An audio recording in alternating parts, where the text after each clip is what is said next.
Salute, salute. We in the building. Shout out to everyone. We in the building.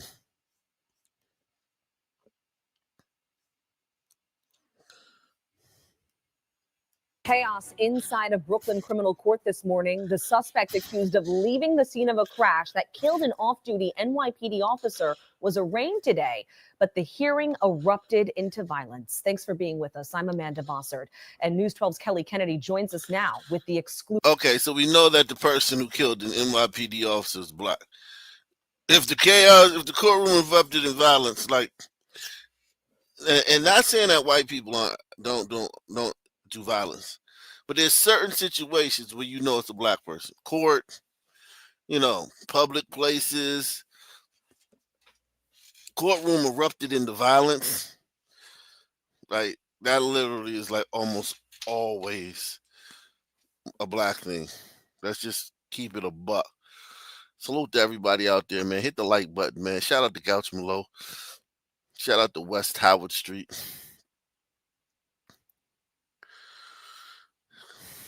We're in the building.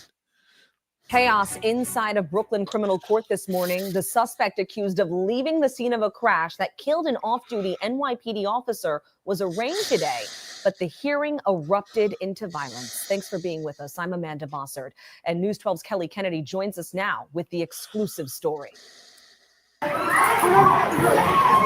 This was the scene inside Brooklyn criminal court just moments after 30-year-old Carlos Almanzar Toribio was arraigned. He's charged with leaving the scene of a death. Okay, is that a Sunbredo or an Hombrito? I think that might be an Hombrito. I stand corrected. I think this is an Hombrito. It's the plain old Latino.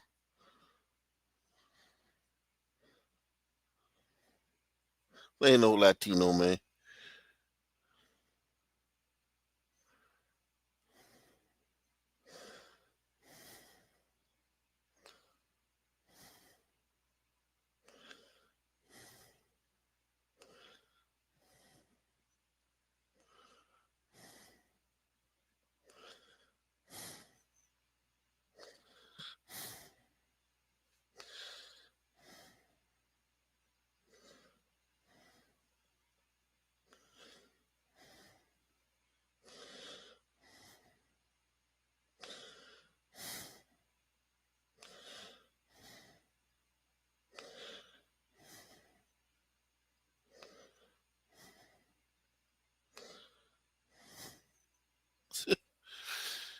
Good man.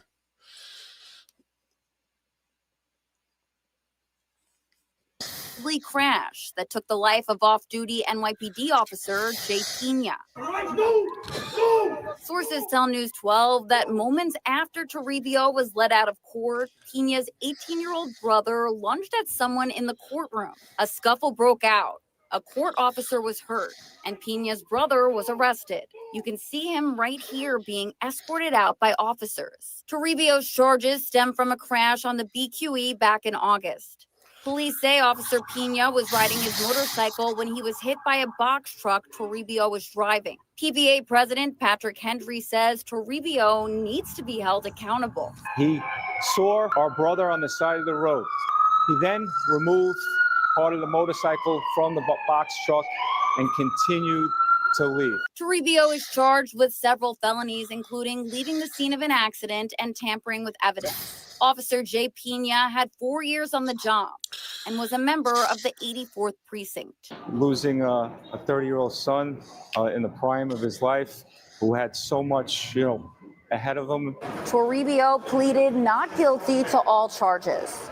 Again, this was a very emotional, very heated day in court. Toribio is still behind bars, and he'll be back in court on November 18th. In downtown Brooklyn, Kelly Kennedy, News 12, Brooklyn. Wow.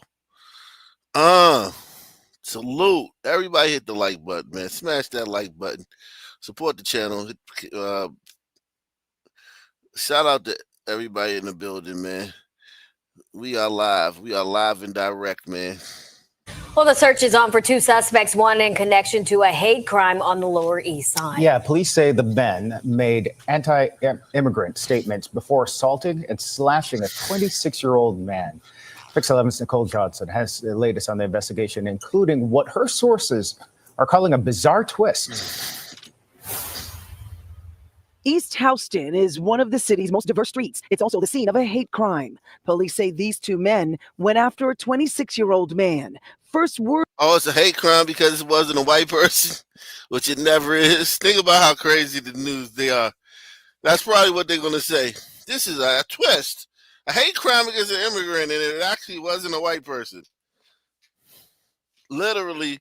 Let's see what they say. 26-year-old man. First words were exchanged. Then it apparently got physical. But sources say at one point the men, speaking in Spanish, allegedly said, "What are you doing here, immigrant?" Pulled out a knife and slashed the victim in the arm. I mean, it's horrible to hear that things like that still happen. People who live and work in this neighborhood say it's not uncommon to see fights in the... See, the only reason he said that is because he probably thinks he's a white guy. They need to tell these people that it wasn't a white guy, because their reactions will be more measured and more muted. Things like that still happen. People who live and work in this neighborhood say it's not uncommon to see fights in the area, but to hear hate was the motivation is very concerning.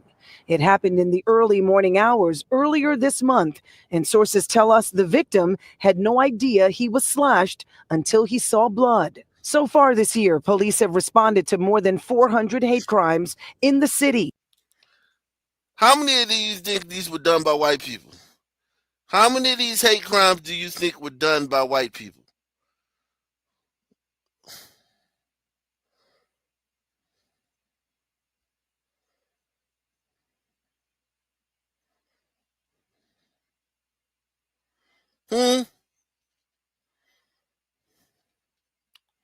How many of these hate crimes do you think were done by white people? He said 0. Jesus Christ. He said 0.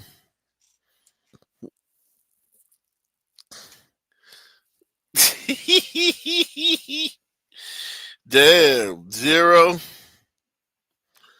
Oh, we in the building, man.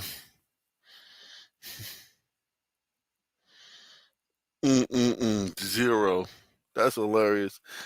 I find that hilarious for some reason. Much less than the same time last year, where 524 incidents were reported.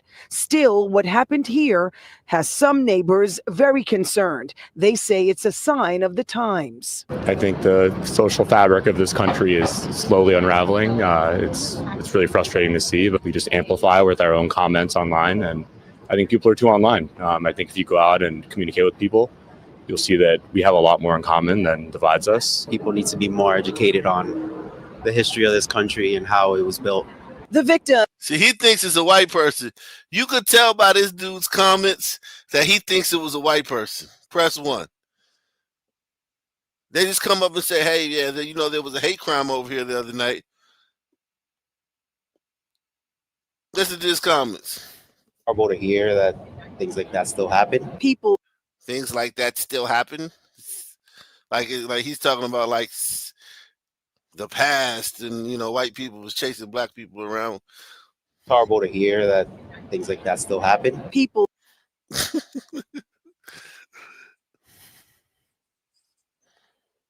need to be more educated on the history of this country and how it was built. The victim.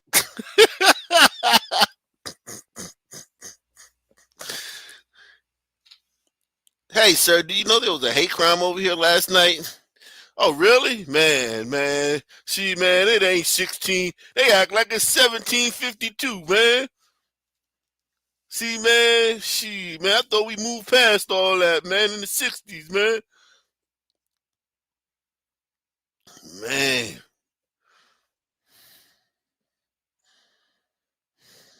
Is expected to be okay, but detectives need your help finding the men we're talking about. If you have any information on their whereabouts, call Crime Stoppers. The number's right there. It's 800-577-TIPS. On the Lower East Side, Nicole Johnson, Pix 11 News.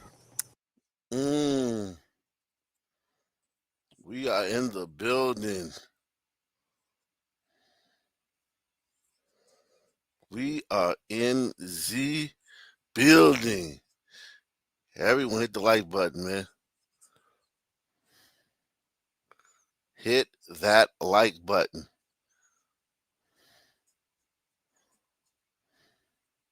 A lot of crime, man. Well, listen, we did the show earlier today, man. Covered a lot of crime, man. It's like the shit refreshes. It refreshes so quickly, man. You know, I mean, my algorithm does give me a lot of crime because that's the stuff I watched. My algorithm gives me a lot of, yeah, I mean, definitely. My algorithm gives me a lot of crime. Okay, we're going that is true, but it's still amazing how much it refreshes, how much the crime refreshes. You know what I'm saying? It loads back up like it's like that loading bar. It's like I did a show 12 hours ago, and all the stories have loaded back up. Salute to everybody watching on Black Colombo. Salute the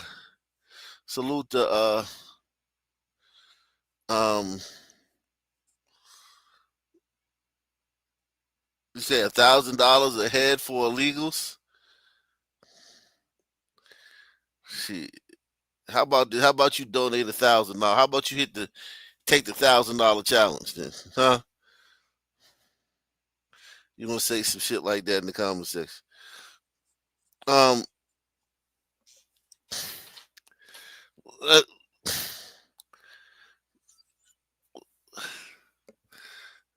Ask Don Lemon. He said, we built a pyramid in Mississippi, but the gliders buried it in sheet.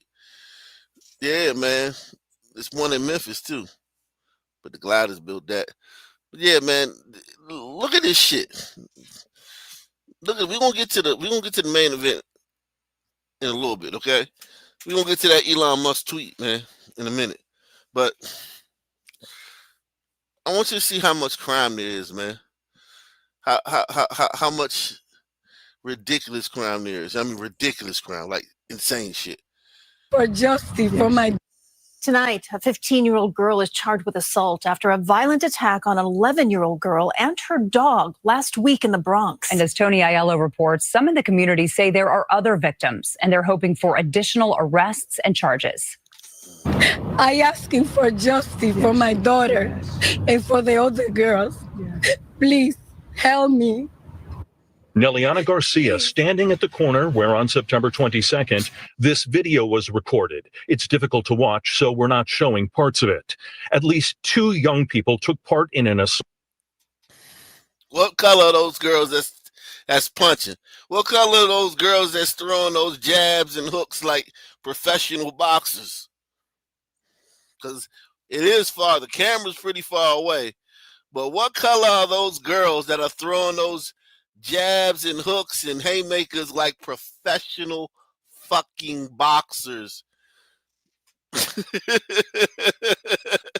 Like literally, like Sugar Ray Leonard and fucking goddamn Mike Tyson would be jealous of these punches.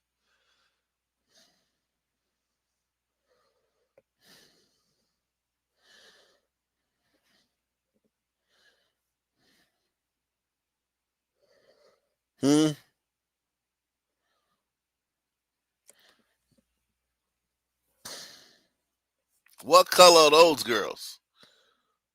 And we're looking for 10 people to share this on social media tonight, man.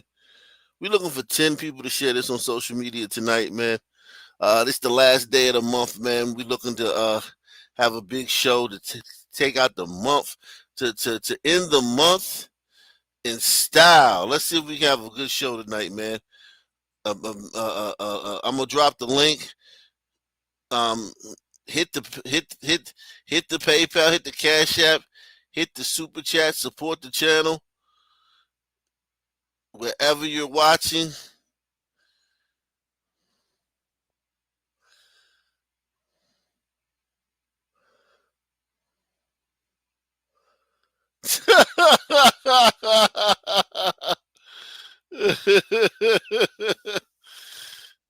Showing parts of it. At least 2 young people took part in an assault on Garcia's 11-year-old daughter, punching and beating the girl. Here's a screen grab as one of the young suspects prepares to viciously kick the girl's dog. Leo is recovering, and so is the 11-year-old, but she's...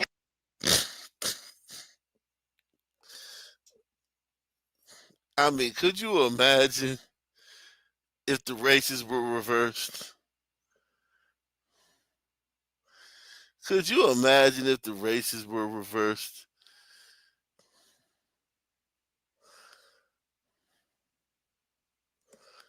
I mean,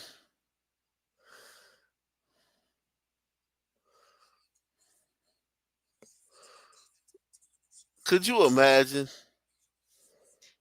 I mean, I'm not even trying to be funny. Could you imagine if the races were reversed?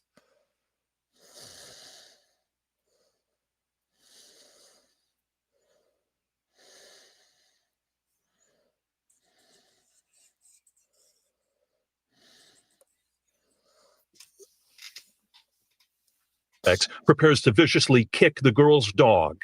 Leo is recovering, and so is the 11-year-old, but she's traumatized. She don't want to eat. She's having seizure every night. The NYPD says a 15-year-old female is charged with assault, and the investigation continues.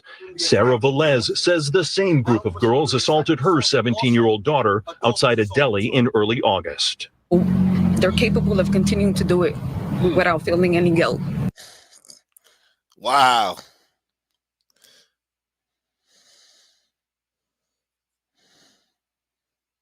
They're capable of continuing to do it without feeling any guilt.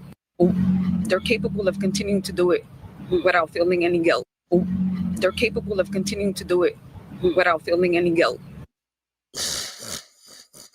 One more time. They're capable of continuing to do it without feeling any guilt.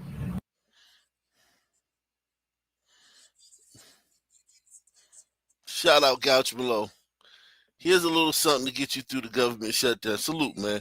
Gouch Below. Appreciate Gouch Below, man. Gouch Below is every night, man, supports the channel. Salute to Gouch Below. I get held to a high standard at this channel, right? Other channels, content creators come on and say, man, that's stupid. And everybody like, yeah, man, you right, man. Salute, man. $50, $100. I think it's stupid too. Me, because I've set the bar so high, I literally have to say something that no one else on the internet would say in order to get the crowd hype. Press 1. Most content creators can just say something run of the mill. I have to say something that no one else on YouTube says. That's my standard. Other content creators can say stuff that 10, 15, 20, 30 other content creators have said that day. I have to say something that no one on YouTube has ever said every night. Literally every night. Think about the things I say. No one else on YouTube says any of these things. No one else. No one else on YouTube says anything that I say. No one. And there's some great YouTubers, man. Not taking anything away from them. But they don't. I say things that no one else ever says. Every day. New shit. Cover dozens and dozens and dozens of stories every day. Okay? The bar is high here. I've set the bar really high for myself.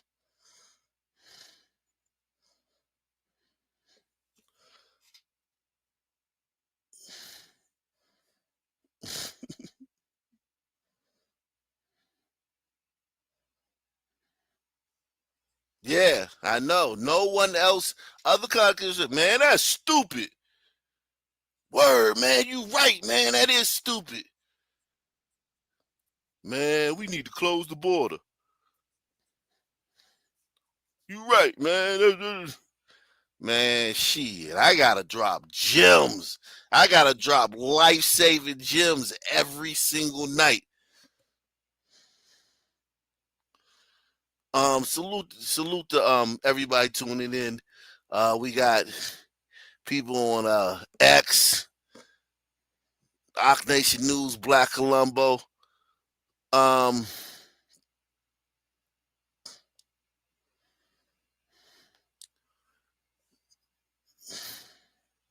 So today it could be our children.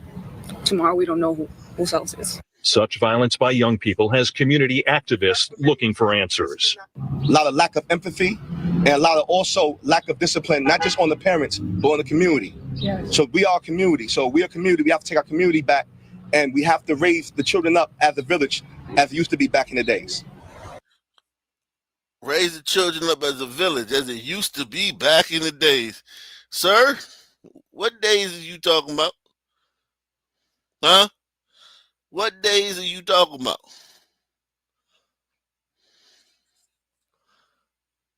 Because you said we. So I'm assuming this is in your lifetime. The fuck are you talking about? But salute to him. He a black guy. He representing this Latino woman. You know, he's like a man of the cloth. He's doing his job. He's not seeing race. So I'll give him that. For the community. Yeah. So we are a community. So we are a community. We have to take our community back, and we have to raise the children up as a village as it used to be back in the days. The family of the 11-year-old says it's anxious for more arrests and additional charges, such as animal cruelty for the attack on the dog. They're also pushing the Department of Education for a safety transfer for whenever their 11-year-old feels up to returning to school. In Allerton, the Bronx, Tony Aiello, CBS News, New York. The NYPD confirms it continues to investigate and is asking anyone with information to contact detectives at the 49th precinct. Damn. Story out of New Jersey. That's where two teenage girls killed in a hit and run. And damn, they got the star-studded cast, man.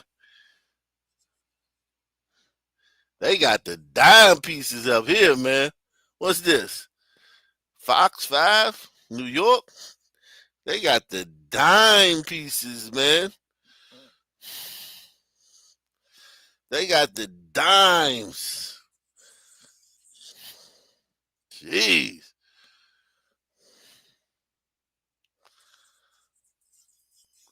You all got the dime pieces. Let me move over here.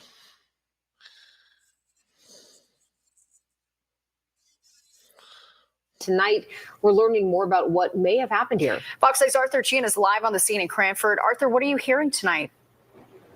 Well, what we're hearing is an absolute sense of devastation on this quiet block. It's a tight-knit community, as described by us, certainly one that did not expect to have their peace interrupted so violently. Let's show you the memorial that has been building throughout today as people have been coming by and leaving their thoughts and flowers. Now, initially, this was described as an e-bike incident, but that is not the case, according to residents. They say this is about a driver who allegedly mowed down a girl that he had been stalking. In the process, also killing another innocent girl along with him. Now, the victims are identified as 17-year-olds, according to people on the street where they lived. The victim's family showing up here were also absolutely gutted, as were their friends. Wow, just think about it. You hear, yeah, man, your daughter was just run over and killed on purpose by some fucking fiend. The two names on the makeshift memorial are that of Maria and Isabella. Now, posting to social media, the mayor of this town confirming that the girls were currently students of Cranford High School. They were riding their bikes down this quiet street after 5:30 yesterday afternoon when the driver behind the wheel of a black Jeep SUV hit them so hard that he killed both of them. The driver took off, dragging one of the bikes underneath the car, which went a good distance down this road and may have ended up disabling the car. That's where the driver was arrested. Then came word from those who knew the victims that this was no normal hit and run, telling us the driver is also 17 and has, in their words, been, quote, stalking one of the victims for months. He's been parked out front of her house. Online, in school. Yeah. It was, the school was notified. The police were notified, like for 3 months now. And nothing happened. No. He was never stopped. No. And I had only seen one girl. And then I walked down the street a little bit and I saw the other girl, and just horrible. Nothing in the world is more horrible than what I saw yesterday. I have kids, and so no family should have to go through this. It's just horrible. I'm a mother of 5. So The guy who did it, shout out to my man Deshaun. How you been, Deshaun? I ain't seen Deshaun around in what? Ages, man. Deshaun, day one. It's one of my day ones, man. Shout out to Deshaun, man. Salute to you, man. Salute Tunde, aka Black Columbo, into the chat. Listen, man. The guy who did this name is Vinnie, V-I-N-N-I-E,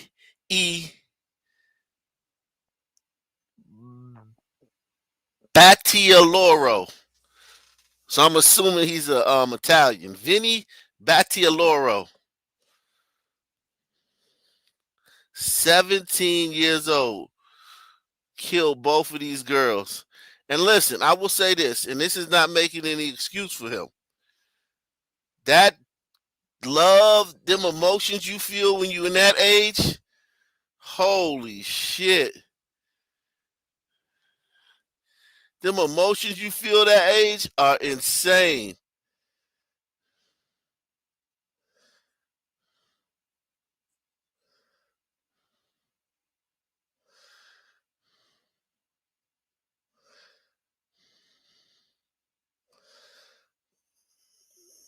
I remember them emotions, man. You can't think about nobody else. Love with a chick at that age is very, very dangerous, man. It could be dangerous. I'm not making any excuses for him, but I remember being those days, man, being in love with these broads, being head over heels. And here's the thing. You don't even got to know them. You could want to know them. Or you could know them, but you too scared to, talk to them. Or you talk to them and then they turn you down. But it's like, it doesn't have to be like you're in a relationship with them. You could just like them that much. Something about the teenage emotions, man. Whew. They're strong. Even now, as an adult, even when I was an adult, I like girls, but it could get crazy sometimes too. But you can control it more. You can control it more.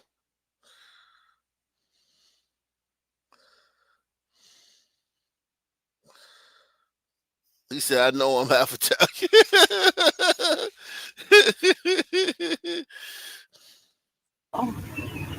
this is not, we don't want to bury our children are to bury us. So we're here to support them no matter what. And I want them to know that our condolences to all 3 families, not just 2, but his parents too are going through a lot. Nah, fuck his parents. Fuck his parents. You ain't need to say that. Fuck his parents. They can still see him. They can still go see. Listen, I having been from Blackistan and knowing dudes who did a lot of time in the penitentiary, in the feds. I know a lot of dudes did a lot of time in the feds, right?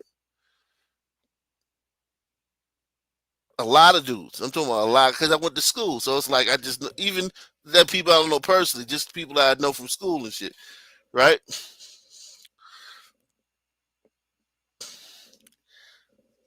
Their mothers can get on a bus because in DC they can't send you to a jail outside of 250 miles, right?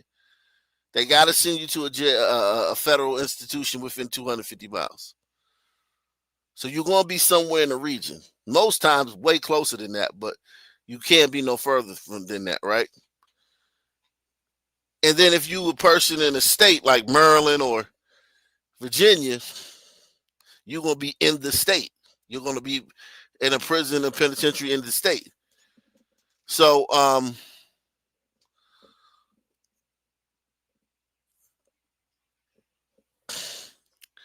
your mama can get her ass in a car, get her ass in an Uber, get her ass on a bus, get her ass on a train, and come see your ass.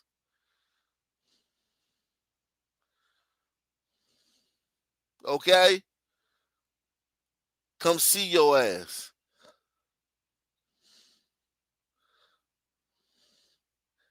She can write you letters. She can have conversations. No comparison.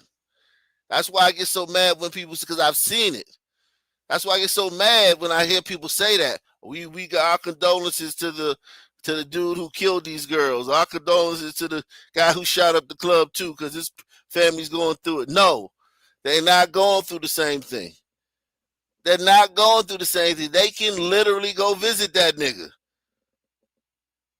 In a lot of prisons, you can be in a room where you can touch him.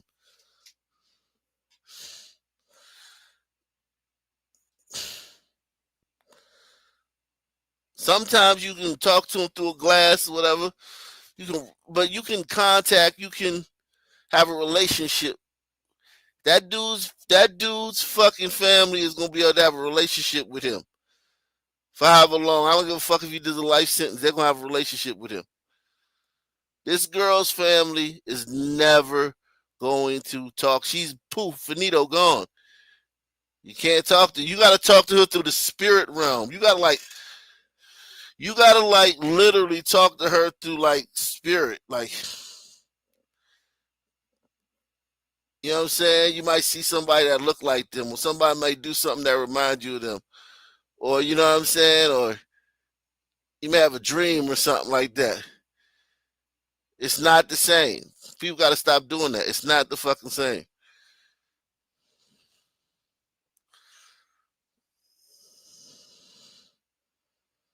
We don't want to bury our children are to bury us.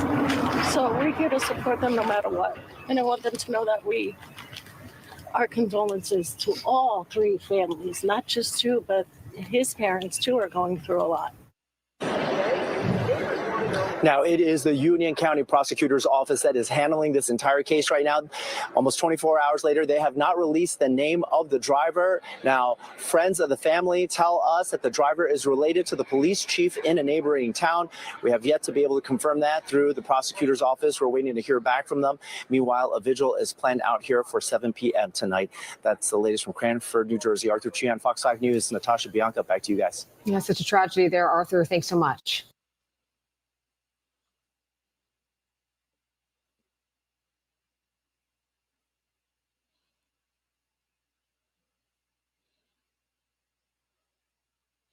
Wow.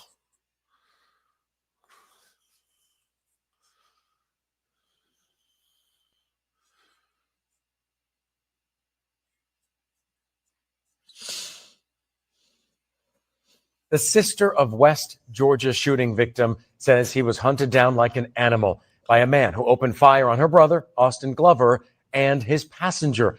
Channel 2's Audrey Washington live outside Kennestone Hospital. It's in Marietta. And Audrey, one of the victims had to have 2 surgeries.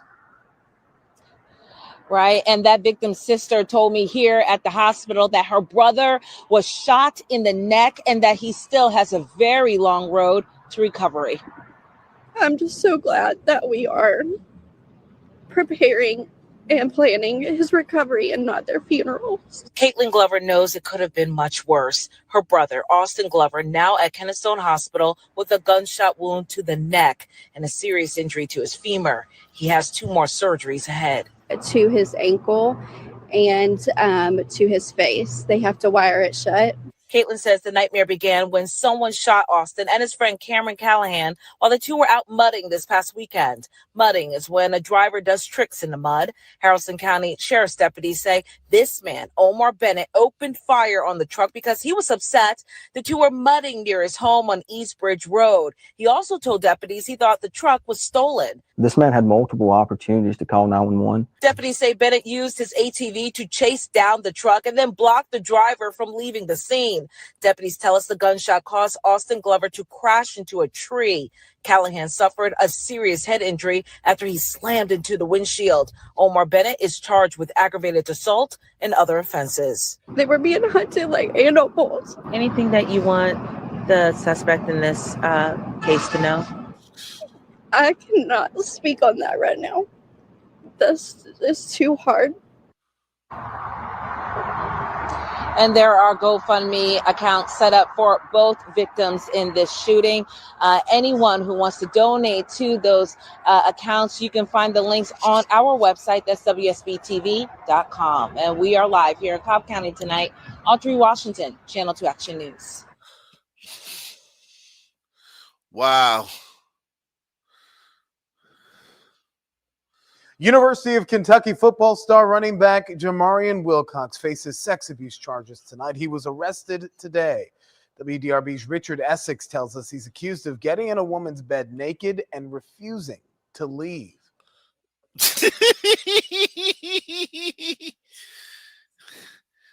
I mean, like, listen, man.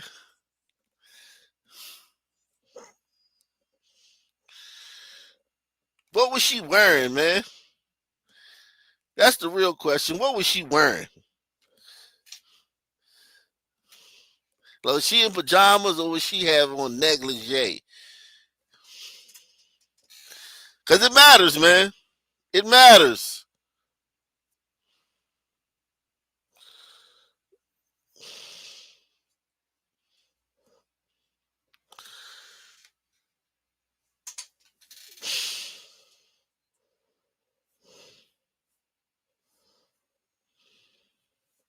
Richard Essex tells us he's accused of getting in a woman's bed naked and refusing to leave. According to the police report, a UK football player was visiting a friend on the 5th floor of this apartment building. According to that report, he was in a bed without any clothes on, and it took police to get him to leave. The friend that Jamarian Wilcox went to visit. It took police to get him to leave. Harry Bigfoot says appreciation. Salute to you, Harry Bigfoot, man. Appreciate you too. This is yeah. This nigga, the police came, man. So that means the police was like, yo, hey man. Like, so that means they called the police and he stayed. What is up with that with niggas, man? The bitch called the police, just leave. Why you still there when the police get there? And they gotta peel you out of her bed. What's up with that, man? Like, seriously, man. What's up with that? Called police to get him away from her roommate, who told police at this apartment building. According to that report, he was in a bed without any clothes on, and it took police to get him to leave. Shout out to my man Prodigal Cook County, man. Friend that Jamarian Wilcox went to visit called police to get him away from her roommate, who told police that Wilcox came into her room, woke her up, got into her bed, and started rubbing against her. Wilcox has not been on campus all that long. This is his second year at UK. Honestly, it's sad to hear because, like, it's something that shouldn't happen to anybody, first of all. And I think that, consequences are consequences no matter who it is. The University of Kentucky men's football team is in South Carolina for a game on Saturday. The football office of the stadium is locked up for the weekend. Wilcox isn't traveling with the team, and there is nothing on his UK football page to indicate that he is sitting on the sidelines. Just not what you should be doing when you're given an opportunity like that. Wilcox is accused of trying to force that young woman into sexual acts even after she refused. She told him that he was in the wrong room and asked him where her roommate was. She told police. Wilcox just laughed. It's a sad thing, obviously, because as a football player, or just pretty much any sport, there are certain, code of conduct that you gotta abide by. You have to have some type of professionalism outside the field. The victim says that Wilcox tried touching her again and refused to leave her bed. Her roommate eventually got him out, and he was completely naked. Police were called, and Wilcox was. Yo, man, what the fuck? The victim says that Wilcox tried touching her again and refused to leave her bed. Her roommate eventually got him out, and he was completely naked. Police were called, and Wilcox was eventually escorted out of the building after 20 minutes. Lexington police have been investigating this case. So they didn't arrest him. Wow. They didn't arrest him, yo. They escorted him out of the building. Holy shit. Holy moly. They escorted him out of the building.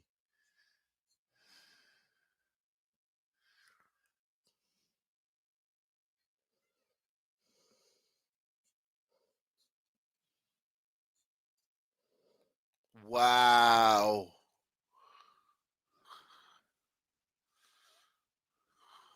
Unbelievable.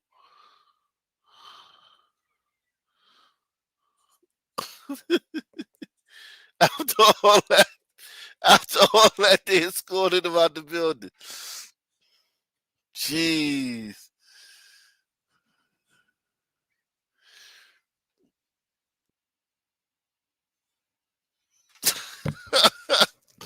I just gotta run it back right quick. Y'all can see what happened if y'all just joined us. Traveling with the team, and there is nothing on his UK football page to indicate that he is sitting on the sidelines. Just not what you should be doing when you're given an opportunity like that. Wilcox is accused of trying to force that young woman into sexual acts even after she refused. She told him that he was in the wrong room and asked him where her roommate was. She told police. Wilcox just laughed. It's a sad thing, obviously, because as a football player, or just pretty much any sport, there are certain, code of conduct that you gotta abide by. You have to have some type of professionalism outside the field. The victim says that Wilcox tried touching her again and refused to leave her bed. Her roommate eventually got him out, and he was completely naked. Police were called, and Wilcox was eventually escorted out of the building after 20 minutes. Lexington police have been investigating this case for more than a month. Wilcox was arrested on Friday. Okay, so they came back and arrested him. Okay. They arrested him on Friday. But they didn't arrest him the day that shit happened. Jeez. Sons, man. Salute to Bucking Bronco. That's a new name. Shout out to Bucking Bronco. So ain't no nation like the one I got. Yeah, man. No one can bring you crime better.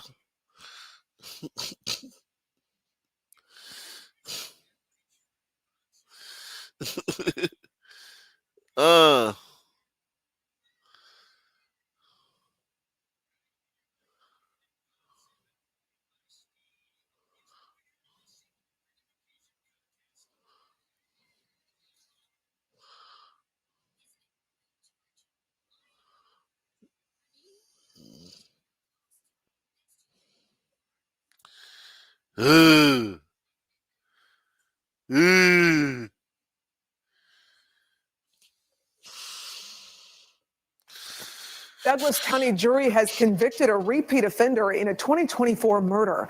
The motive, prosecutors say the killer didn't like that the victim walked into his home with shoes on. Fox 5's Kevin. Now listen, man. I'm going to give this brother a break, man, because what if the person, he told the person before, hey man, when you come in my house, man, take your shoes off. And then the next time the dude came over, he didn't take his shoes off. He like, hey man, listen man, I'm gonna tell you one more motherfucking time, man. Next time you come over my house, man, take your shoes off, man. I'm serious about that, man. I don't like, all that stuff in my from the street on my rug, man. Can you please respect me, man? All right, man. And the next time they come over, shoes. You don't take them off.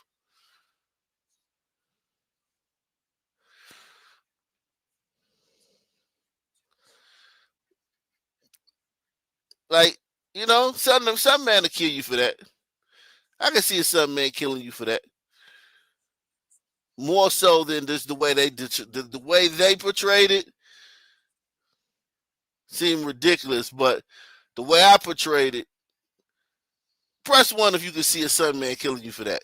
The way the scenario that I came up with. I can see a son man killing you for that.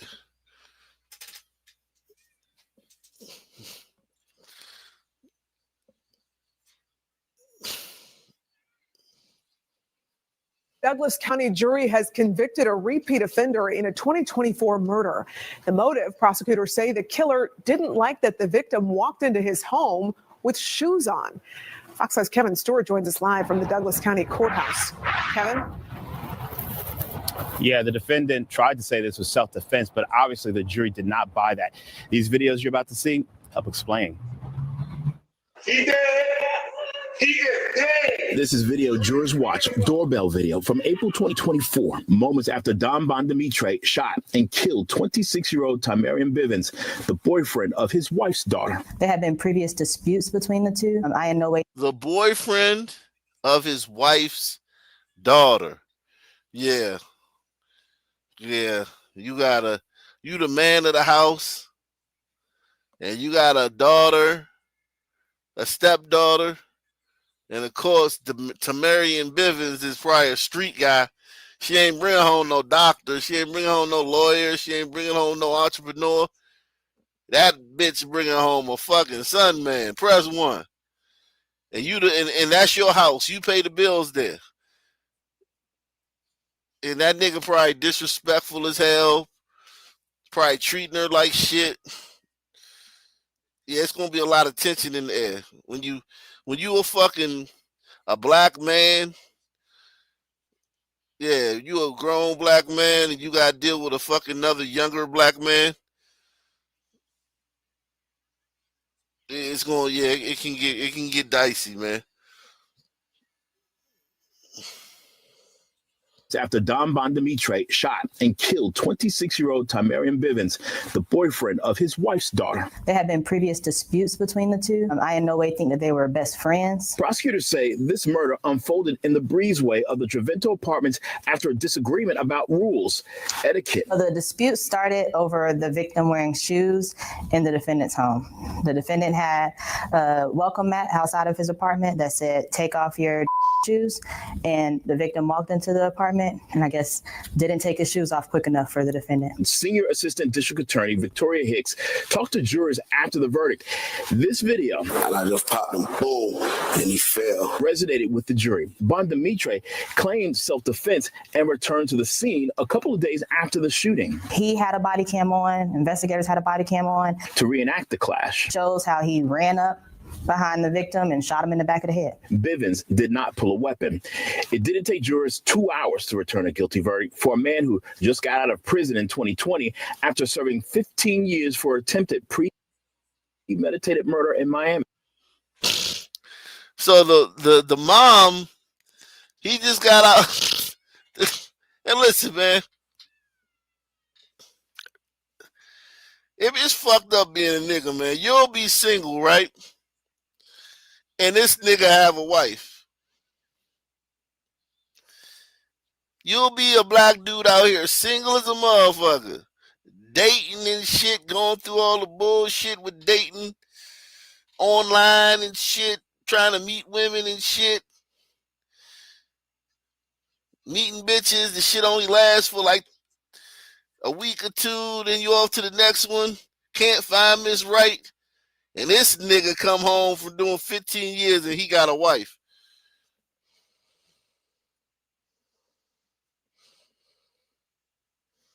It's rough being a nigga, boy, I tell you. It is rough being a nigga. It is rough being a nigga, man.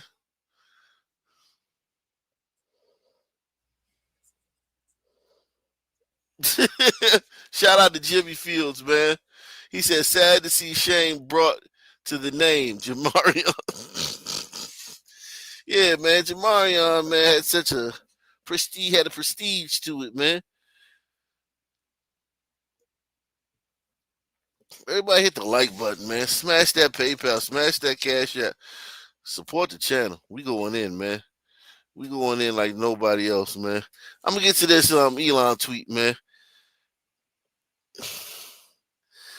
We going in, man. We going in.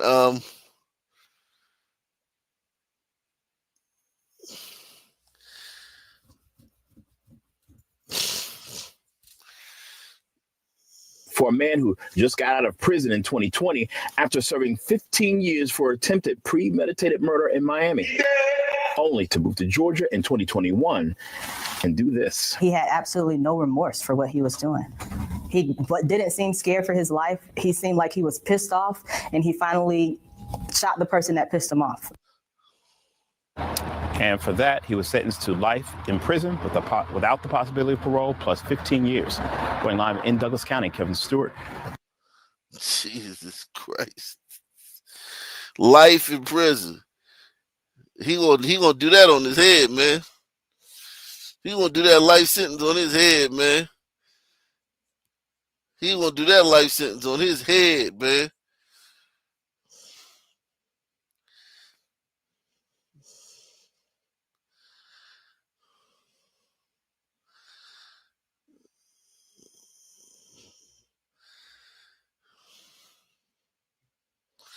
So here go Elon, man. Elon,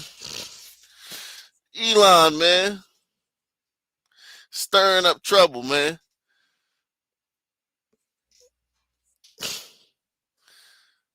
Elon got 226 million subs. 226 million subs. And he tweeted this out today. Says 226 million subs. We covered this when it happened. This happened a while ago. It was a group. It doesn't make it any less gruesome that it happened a while ago. But Elon tweeted it out today. And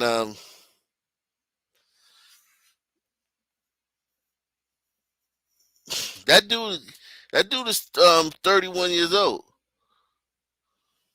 That dude's young. That dude the same age as Charlie Kirk, man.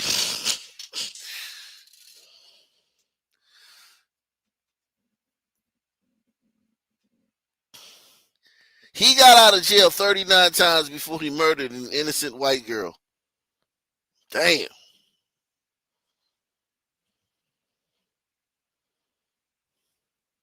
And here's the judge, Judge Bentley Price, who has blood on his hands after allowing this monster to walk free.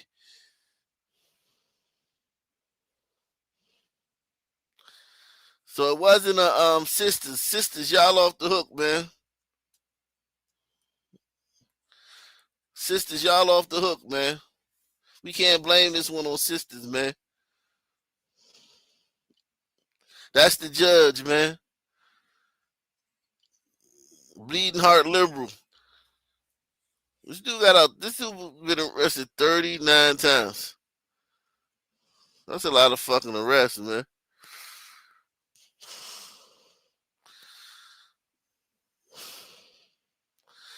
And I think this is the judge that let him out the last time.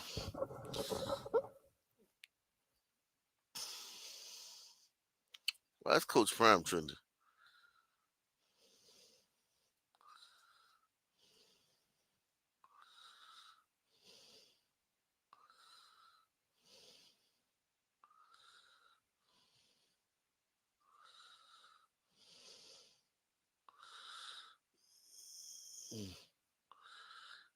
So here's her dad.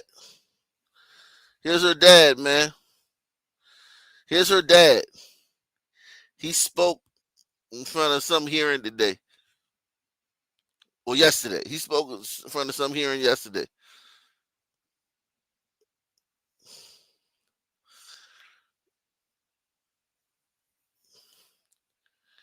$25 felonies. Yep. 25 felonies, 39 arrests. 31 years old.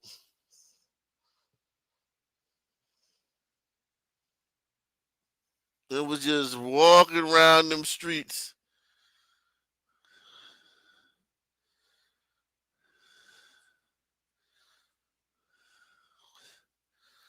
Was just walking around them streets. Shout out to my man Douglas Chunks, man.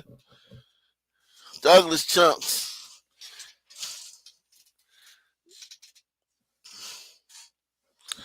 Douglas Chunks.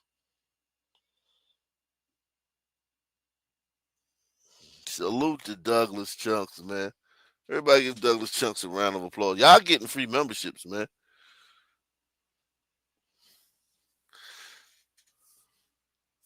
You know what? The problem is I let y'all talk me out of going members only a lot of times, man. I let y'all do that, man. Nah, man, don't go members only, man. It makes the chat boring. It makes the chat an echo chamber. That damn Cool Cat, man. Shout out to Cool Cat. And a lot of it, man, don't go members only. It makes the chat an echo chamber. Man, fuck that. I'm gonna start going members only sometimes, man. Cause it ain't no listen, y'all getting free memberships, man. Channel memberships. And it's the only channel that does this. We the only channel that talk about the things we talk about. And y'all getting free memberships to them. And they worthless if you they worthless if I never go members only. So I think tomorrow I'll do members only. I think tomorrow I'll do members only. Because it's worthless, man. This channel gets disrespected, man. No one does this, man. They can't, man. And I'm not trying to say that, I can do everything other motherfuckers do. It's channels where motherfuckers, break down shit that I have no clue. I could never talk about. It's channels that talk about shit, the economy and shit, and fucking our hedge funds and shit. I don't know nothing about none of that shit. So yeah, they can do what the fuck. Man, listen, man.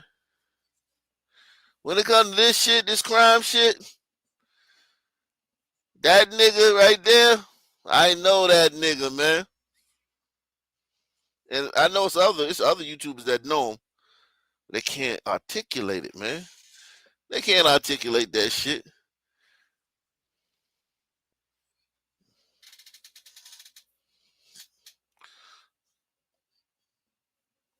Let's listen to her dad, man.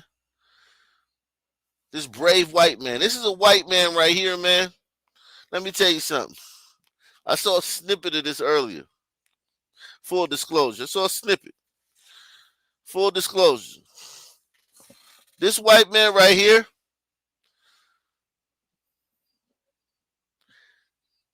he got some stones, man. He got some kahunas, man.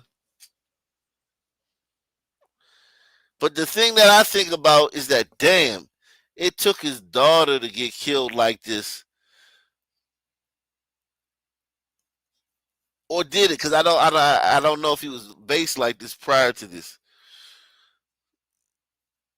But it's sad it took his daughter to get killed for him to be based like this, if that's the case. How many of y'all have kids? I'm just curious. Here's what I need you to do.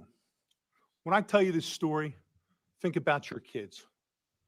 Think about your child coming home from a night out with their friends, laying down, going to sleep, feeling somebody come in the room and wake them and drag her out of bed, naked, forced on her knees, with her hands over her head, begging for her life, begging for her hero, her father, me, that couldn't be there. She was 5'3". She weighed 115 pounds. Bang! Dead. Gone. Why? Yeah, we covered this when it happened, man. We covered. I think this might even happen last year.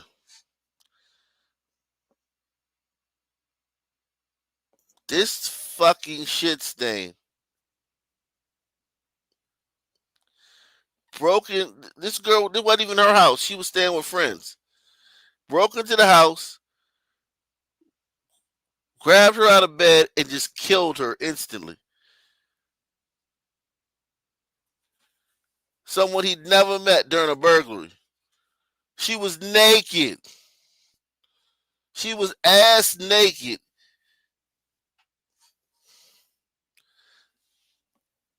Now, if this nigga don't get the death penalty, that's racism. If this nigga don't get the death penalty, that's racism. Take the $5 challenge. Support the channel via PayPal, Cash App, or Super Chat.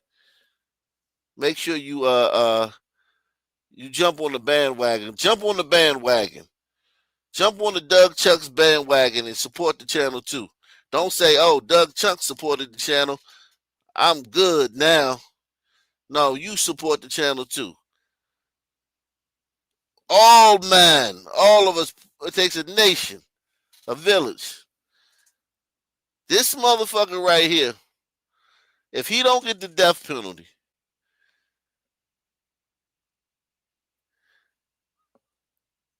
you know how they got different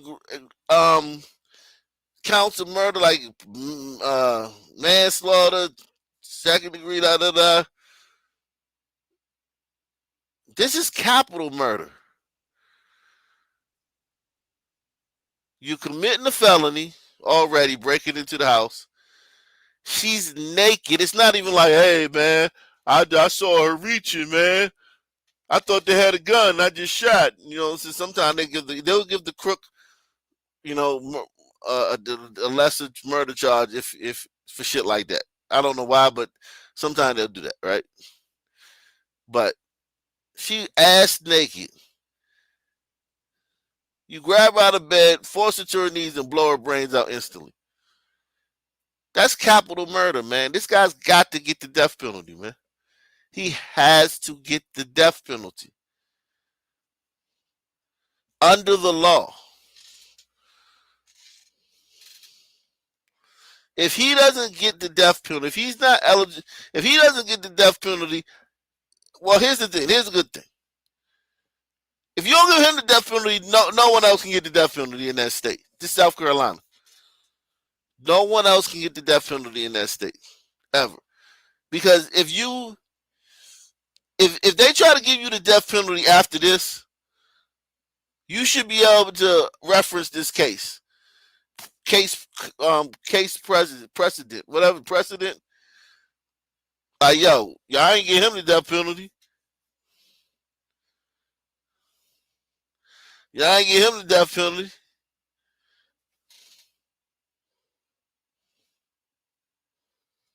How many of y'all have kids? I'm just curious. Here's what I need you to do. When I tell you this story, think about your kids. Think about your child coming home from a night out with their friends, laying down, going to sleep, feeling somebody come in the room and wake them, and drag her out of bed, naked, forced on her knees, with her hands over her head, begging for her life, begging for her hero, her father, me, that couldn't be there. She was 5'3". She weighed 115 pounds. Bang! He said,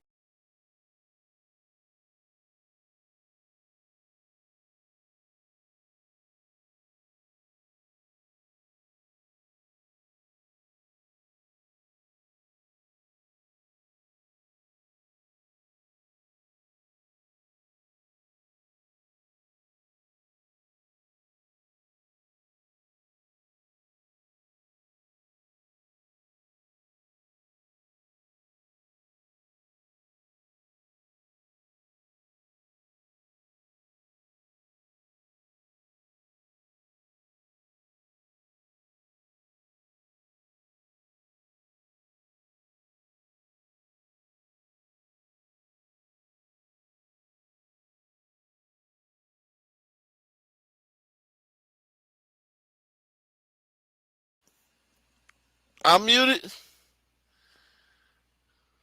I'm muted. Oh, okay.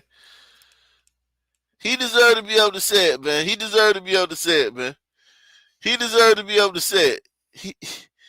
He deserved to be able to say it, man.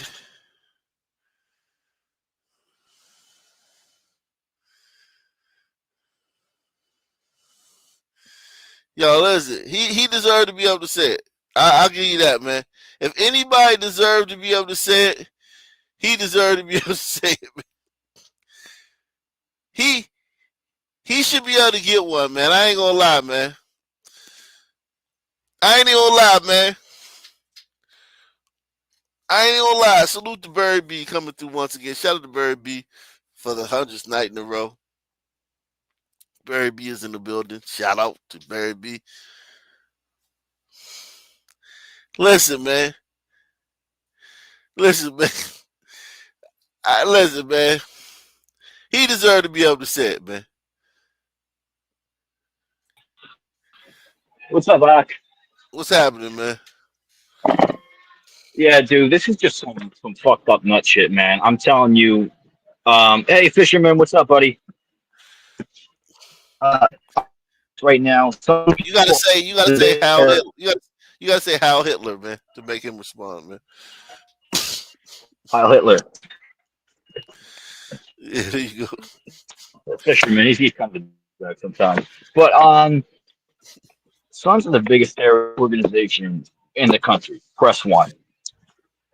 I mean, think about it, right? They're well funded. They are given privileges to commit violence, and we are pretty much not allowed to say anything about it. We are. Hey, whatever you got on in the background, we can hear every word of that. Whatever. Turn the TV off, please. Or go to another room or something, man. It's my radio. Yeah. Turn that.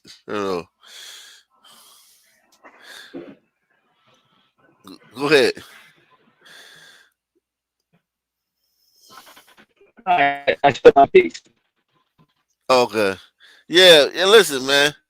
Yeah. I mean, this got 39 arrests. I mean, what the guy the guy who killed Arena, he had 14. He was a slouch, man. He was a slouch, man. 14. Shit, that ain't shit. 39 at 31. This guy's 31 years old. It's unbelievable, man.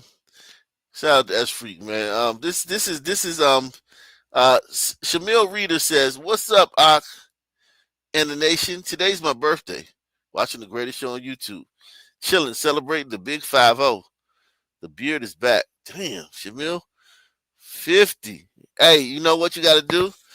Get some of that just for men, man. I get my barber to been putting that on me lately. It's made me look a lot younger, man. Press one. Press one if I've looked a lot younger since I started dyeing my beard, man.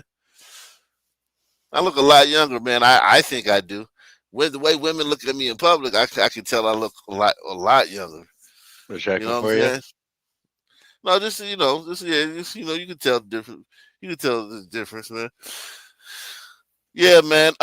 This guy deserved to get to say it though, man. If he said that fucking son turd, if he said that shit, listen. It's only right to give him one. Yeah, man. I mean, like this dude breaks in the house. She's visiting friends. Just something we've all done. It won't take the pain away, but it is something of a soothing balm that he could use. It might, because it's such a forbidden word, and it's such it's such insane. I can't even think of the word. It's such insane lunacy that if he were to say it, that would be a bigger story than this actual murder. Homie in the back looks like he did just say it. Like people would literally be more involved. Let me just say this. I mean, like, if he did say it, they would probably threaten his life or some bullshit like that over that. Like that's what I'm trying to say. I've said this before. Son feelings and son ego in their minds matter more than glider lives, and that's the truth.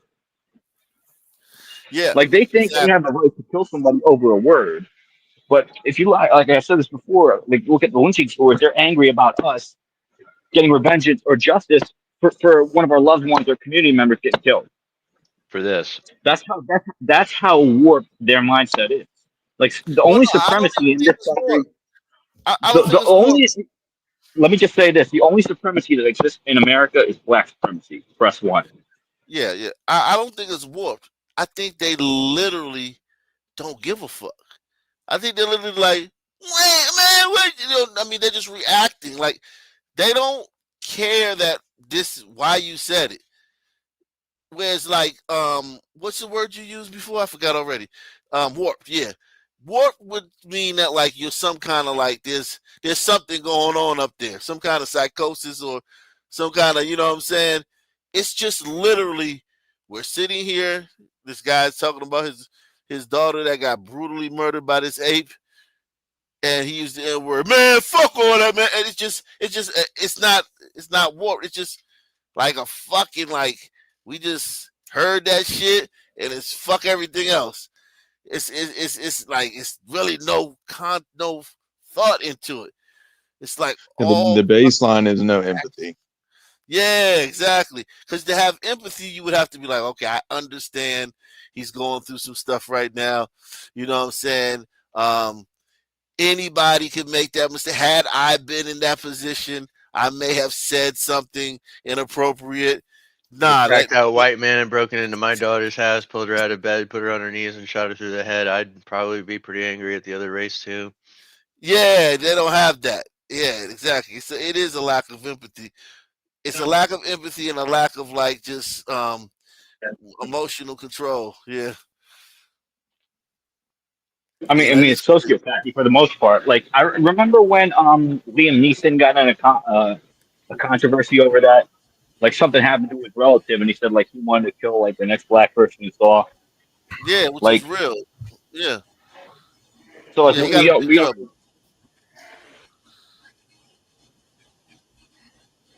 Yeah, he got in big trouble for that. Big trouble. I mean, his legacy pretty much ruined, man. Off of that, like as far as like being great considered, like if now you say Liam, who's your favorite actor? If you say Liam Neeson, the first thing niggas gonna think about is that one statement. Like what they did with Charlie Kirk.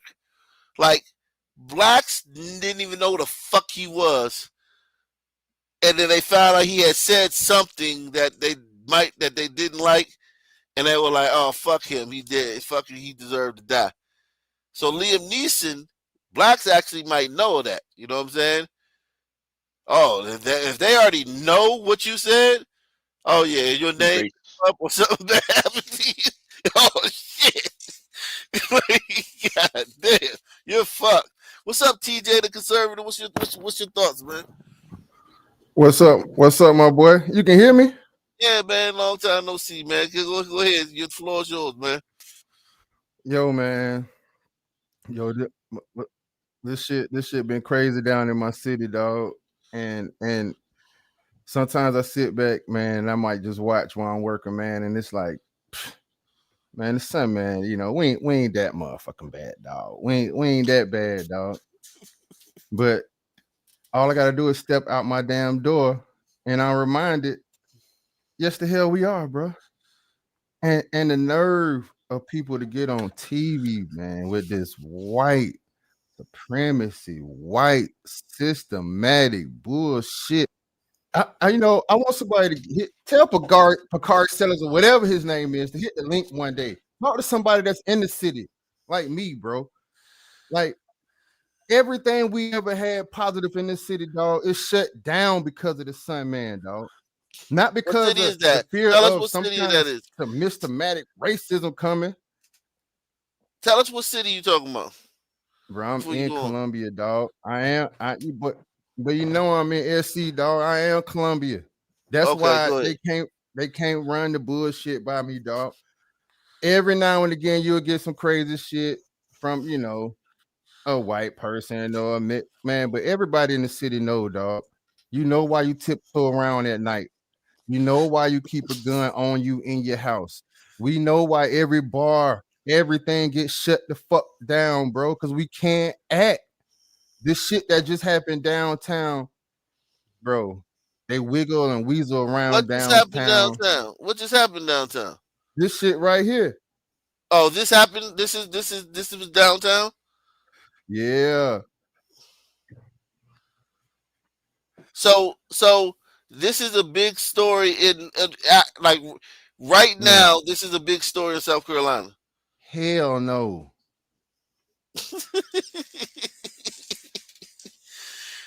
So it's only making No. national news because because the dad spoke about it at this hearing the other Right, day. bro. Okay. Right. So do you think that it's too much stuff? Some men do so much stuff that it's hard to have a story stay relevant for a long period of time because the next day there'll be another thing and the next day it'll be another thing. I think I can't believe the world that we in now, dog. I can't believe from the news stations to white men to whoever, bro, falling for the bullshit. Like it ain't no crazy system, nothing. You get a violent son thug, you lock his ass up. It's very, very simple. Where was all this magic fairy dust when I was running the streets getting in trouble? When I was sitting there in that cold ass jail and paperwork folding and shit looking crazy, where was everybody? Where was somebody screaming, he's a marginalized black man? Hell no. I had to deal with my shit like a man. You can't. When we grew up, bro, it was don't do the time, don't do the crime, you can't handle the time, bro. All this marginalized shit, I don't understand that. When I'm looking at people get thrown in jail for bullshit, I don't see the magic fairy dust coming. But this type of shit here, I don't know how the hell this man wiggling it out because they doing this new shit, bro. Oh, he might can change here, he might can change there, and while you in the holding tank, you laughing. I done got their crazy ass again, dog. I done got their silly ass again to sign me up for this bullshit punk ass program I ain't gonna never come to. And then they right back in the community tearing up the shit again, dog. Yeah, this guy was a piece of shit, man. So yeah, we got South Carolina in the building. I started to call you the other night. The son man had my city off the chain down here. Kidnapped the lady. She just came home from doing 16 years, bro. Kidnapped her, blew her brains out, threw her behind the building, got my whole neighborhood up in arms. It's all on the news and shit. Wow, we may have to go to South Carolina after this, but bang, dead, gone. Why? Because Alexander Devontae Dickey, who was arrested 39 goddamn times, 25 felonies, was on the street. How about that? How good are we doing for our family? How good are you doing for your kids? He should have been in jail for over 140 years for all the crimes he committed. You know how much time he spent in prison? A little over 600 days in 10 years. He's only 30 years old. Oh, he's 30. Jesus Christ. So he spent about a year and some change in jail, and he's been arrested 39 times. That's insane. To only spend a year and some change in jail for 39 arrests. At some point, they gotta fucking Bro, punch that your don't ticket, even make man. no sense, bro. Like that don't even just think about that. That is insane, man. Yeah, we see it all the time. Like we see it. Some guys, like the guy who killed, like we talked about the last big story, Arena, 16 arrests, but he was 20. Oh, he was 29. Yeah, but he had done 6 years for one of his arrests. He had done 6 years, so he got at least they got him out the streets for a little bit. He was committing 2.65 crimes a year. Damn, he got since down he to was the 15 math. years old, but nobody could figure out that he couldn't be He's committing a rehabilitated. lot more crimes than that. Well, you'd have to put him in prison. And that's the thing that's so frustrating about like squares and non-Oc Nation people. They think the only crime you committed is the one you've been caught for. Like, dude, listen. Just think about the dude, the drug dealer, who gets arrested for selling drugs. He's on that corner every fucking day. He committed 15 crimes walking out to the cone, dude. Exactly. It's like there's no way, like, and burglars are the same way. They commit, they for every time they get arrested, especially if they're good, you know, they commit like 10 or 12 burglaries. Robbers are the same way. You know what I mean? Carjackers are the same way. You don't get arrested every fucking time you do something.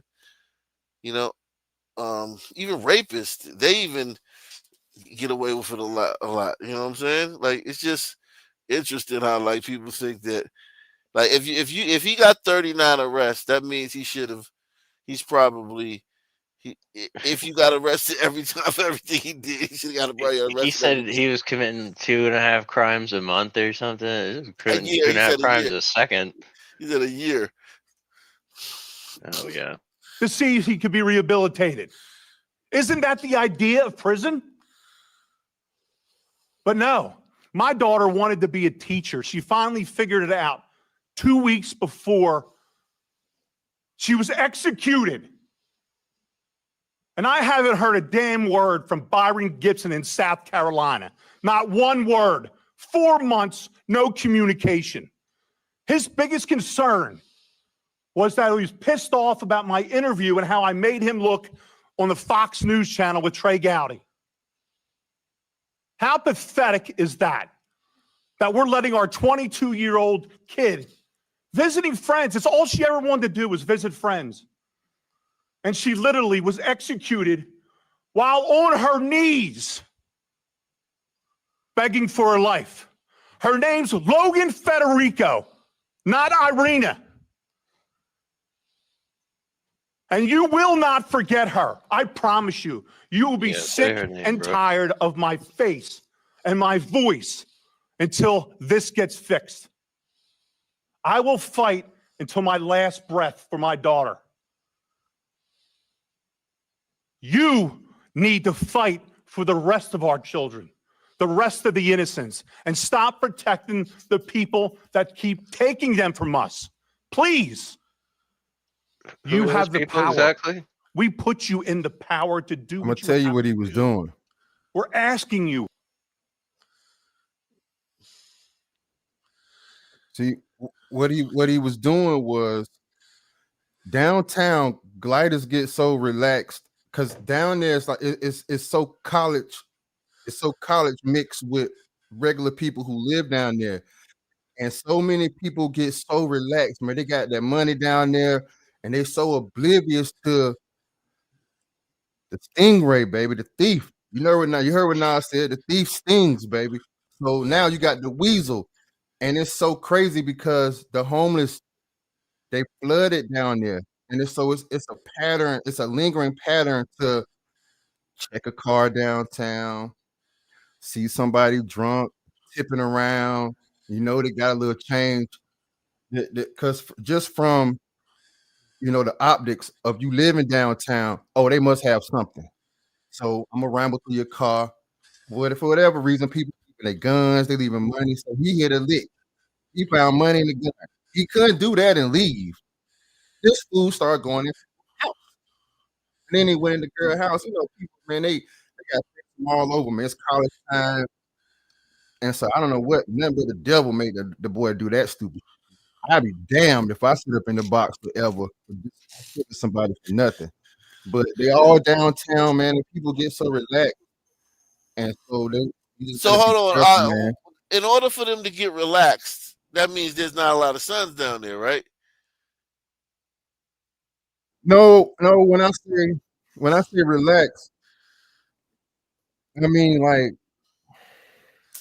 when you live in downtown, man, in the city of Columbia, you're surrounded by so many police from the city to USC, We got cameras and shit everywhere. The blue button shit everywhere. And man, some people just so damn oblivious. These damn far left liberals and these nuts and just people that just don't believe evil is real. They don't believe the sun will burn their ass until it burn their ass. You understand? We know. I know whether I'm downtown, I could be around. Well, hold on, dude. Hold on. But I gotta push back on this one. She was in the bed, naked, in the bed, and this dude broke into the house of her friend. Yeah, you can't even live down there. Yeah, she was in a friend's house. She's not from here, from there. She was in a friend's house. She visited some friends. She's over there. This fiend breaks in the house and immediately executes her. Like, I mean, like, I don't think she was I don't think she took the sun man lightly. What I'm saying is the people she was with, from the people she was with, even her, when you downtown in that party area, when you live in downtown, your brain is not thinking, oh, I need to keep my door locked.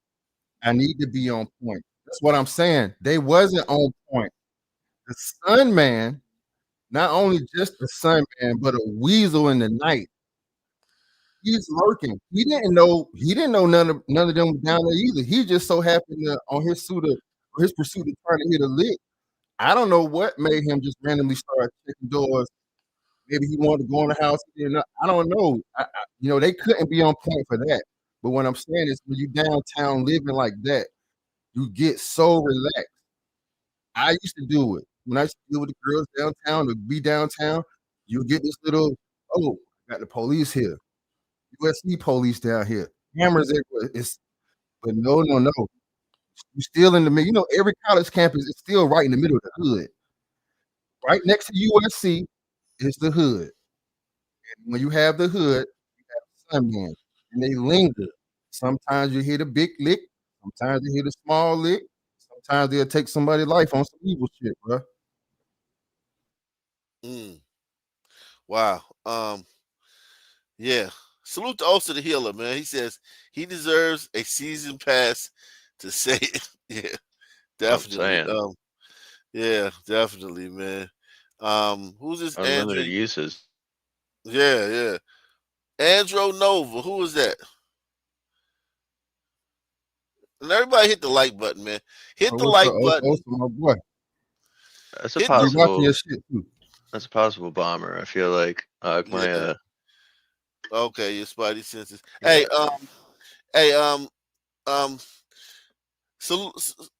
Hit the like button. Take the $5 challenge, man. We about to get back into some of the news once we finish hearing this. We're begging you all to stop this. 39 crimes in 10 years, 25 felonies. Can anybody here explain to me, well, how possibly he could be on the street? Possibly be on the street. How is it possible? I could sit down in a room and I could explain the whole process of how it failed, how South Carolina failed, Logan. Okay? How lack of communication. What y'all did, you woke up a beast and you pissed off the wrong daddy. Because I'm going to put it out there. And I'm not going to be quiet until somebody helps. Logan deserves to be heard. Everyone on this panel deserves to be heard. And we will. Trust me. My daughter laid on the floor for 7 hours before somebody in that house recognized that something was wrong. Damn, they didn't hit a gunshot? And that cure I don't understand that an hour at later, all. went on. Yeah, her last moments were in abject terror and shit. They must have been screaming. How is that even possible? Yeah, I know, man. It must have been a big house. Or they were just drunk as fuck and didn't know. Could be. With her debit card. When they saw his face on it was wrong. I'm surprised at Arenas Akuska that he didn't take her debit card. That's the only way. They was partied out. Yeah, they was partied out. That's the only way. Because I'm telling you, TJ's right. Like these people send their kids. They send their kids to these universities, and these kids just go buck wild, and they have no idea what the fuck they're walking around at any point in time. They're out of their minds. I see it all the time. They have no fucking idea. They leave their cars unlocked. They be drunk, laying on the sidewalk. They leave their doors unlocked. They don't know. I went to Harvard a few years ago, right? I stayed on the campus of Harvard, and I saw maybe like 6 vagrant motherfuckers, right? Somebody got to mute themselves, man. Whoever whatever somebody cooking or something.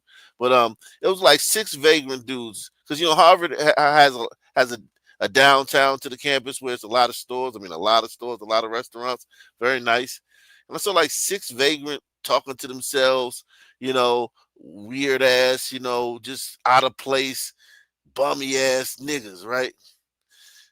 I mean, people on the campus, and they was all black dudes, man, just in the middle of Harvard campus at different spots, just being tall, bummy, loud, crazy, gesticulating, and just out of place.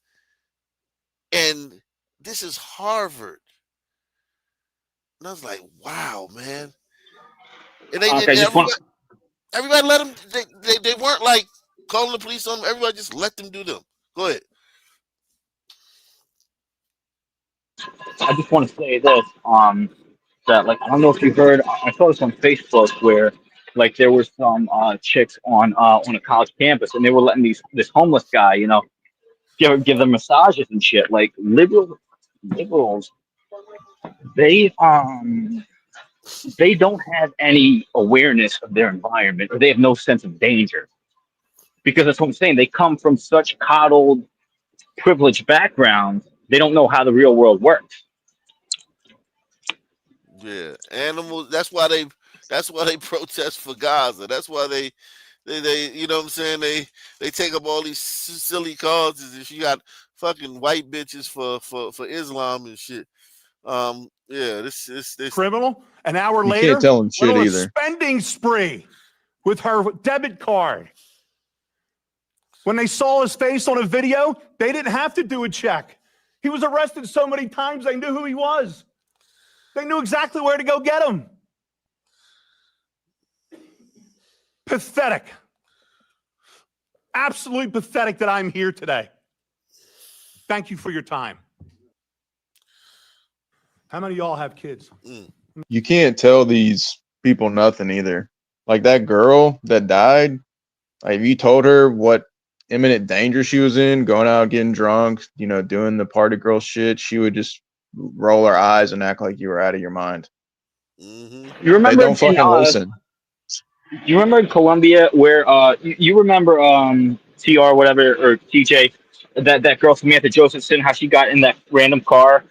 She thought it was an Uber, and they found her stabbed up multiple times. Samantha Josephson. Yeah, it happens all the time.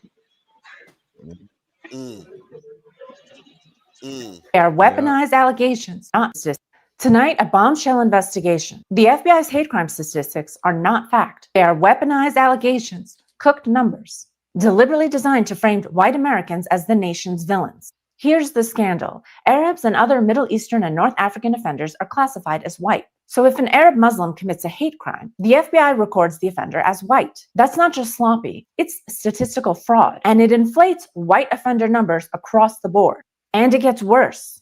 An arrest isn't required. A conviction isn't required. The FBI can log a hate crime without a suspect at all. Anonymous graffiti, an unverified tip, even an obvious hoax. It all counts. No raw police reports, no case files, no way to verify what really happened. We've seen where this leads. Jussie Smollett's staged attack blamed on Trump supporters, CARE's constant cries of Islamophobia over ordinary disputes, the COVID-era anti-Asian hate panic used to smear opponents and protect Beijing. Fake or exaggerated cases collapse later. But by then, the media and politicians have already cashed in. This system destroys blind justice. 2 identical assaults can receive completely different punishments based on the victim's identity. That's not equal protection under the law. That's politics in a courtroom. And it's not an accident. From California's first hate crime law in 1978 to the Obama-era Shepard-Byrd Act in 2009, Activist groups and politicians engineered the system to give special privileges to some while stripping due process from others. The truth? What the FBI sells as statistics is not evidence. It's a propaganda weapon aimed directly at the American people. Here's the fix. Release the real case data for public scrutiny. Track arrests and convictions, not rumors. Stop hiding. Okay. Yeah, but good job, yeah, lady.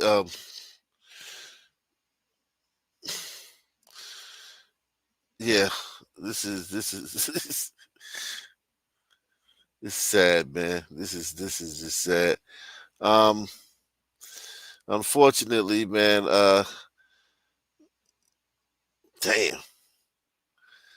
Unfortunately, let's get back to the what's going on now, man. The current news, man.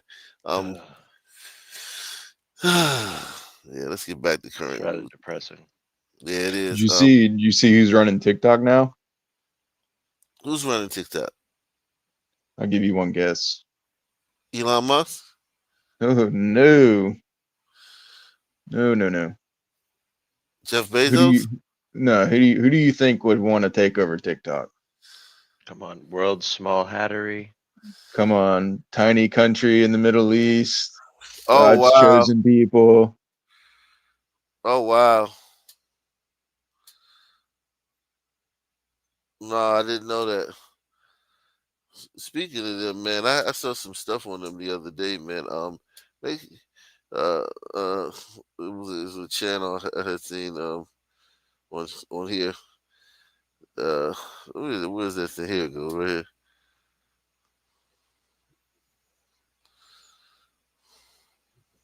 What the Jews are doing to back integration, race mixing, and these race riots. And I think when the people find out that the Jews are behind it and have financed it, I think the people are going to understand why the Jews don't like me. How are you going to expose it? What specifically? I don't want the world to go to war. I want to stop the riots. I want to stop the exploitation of black people by the Jews for the purpose of destroying the American Constitutional Republic. I am going to expose what the Jews are doing to back integration, race mixing, and these race riots. I think when the people find out.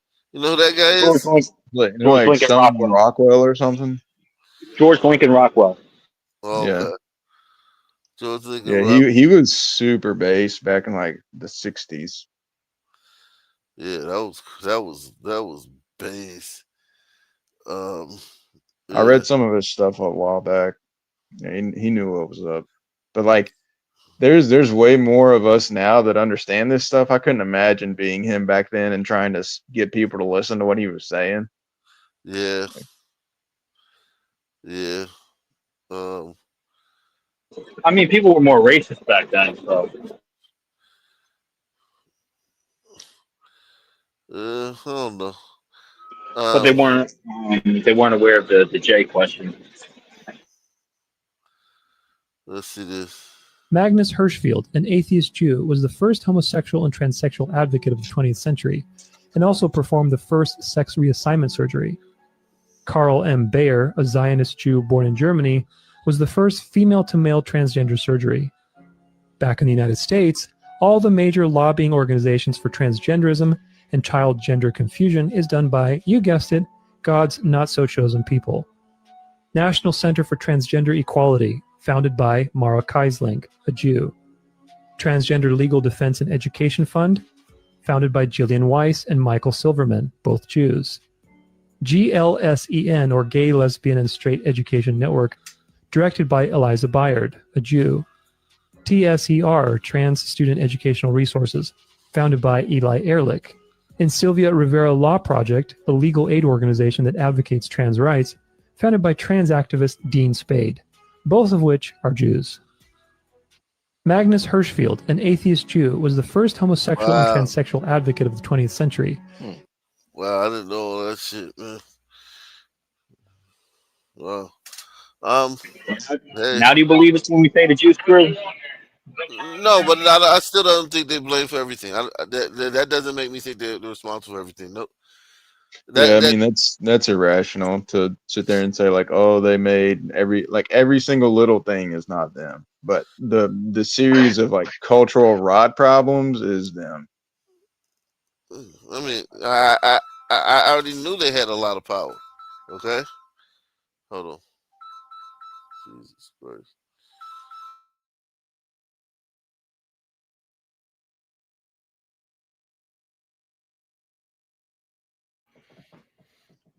Oh, I'm so sick of this Look, goddamn trans shit. you're not Jewish until Fisherman gets angry with you. I mean, I don't think you're Jewish, but like some stuff you've said in the You never past, know, you know. dude. It could be. But Could be a there have long been con. some for sure that have gotten on here.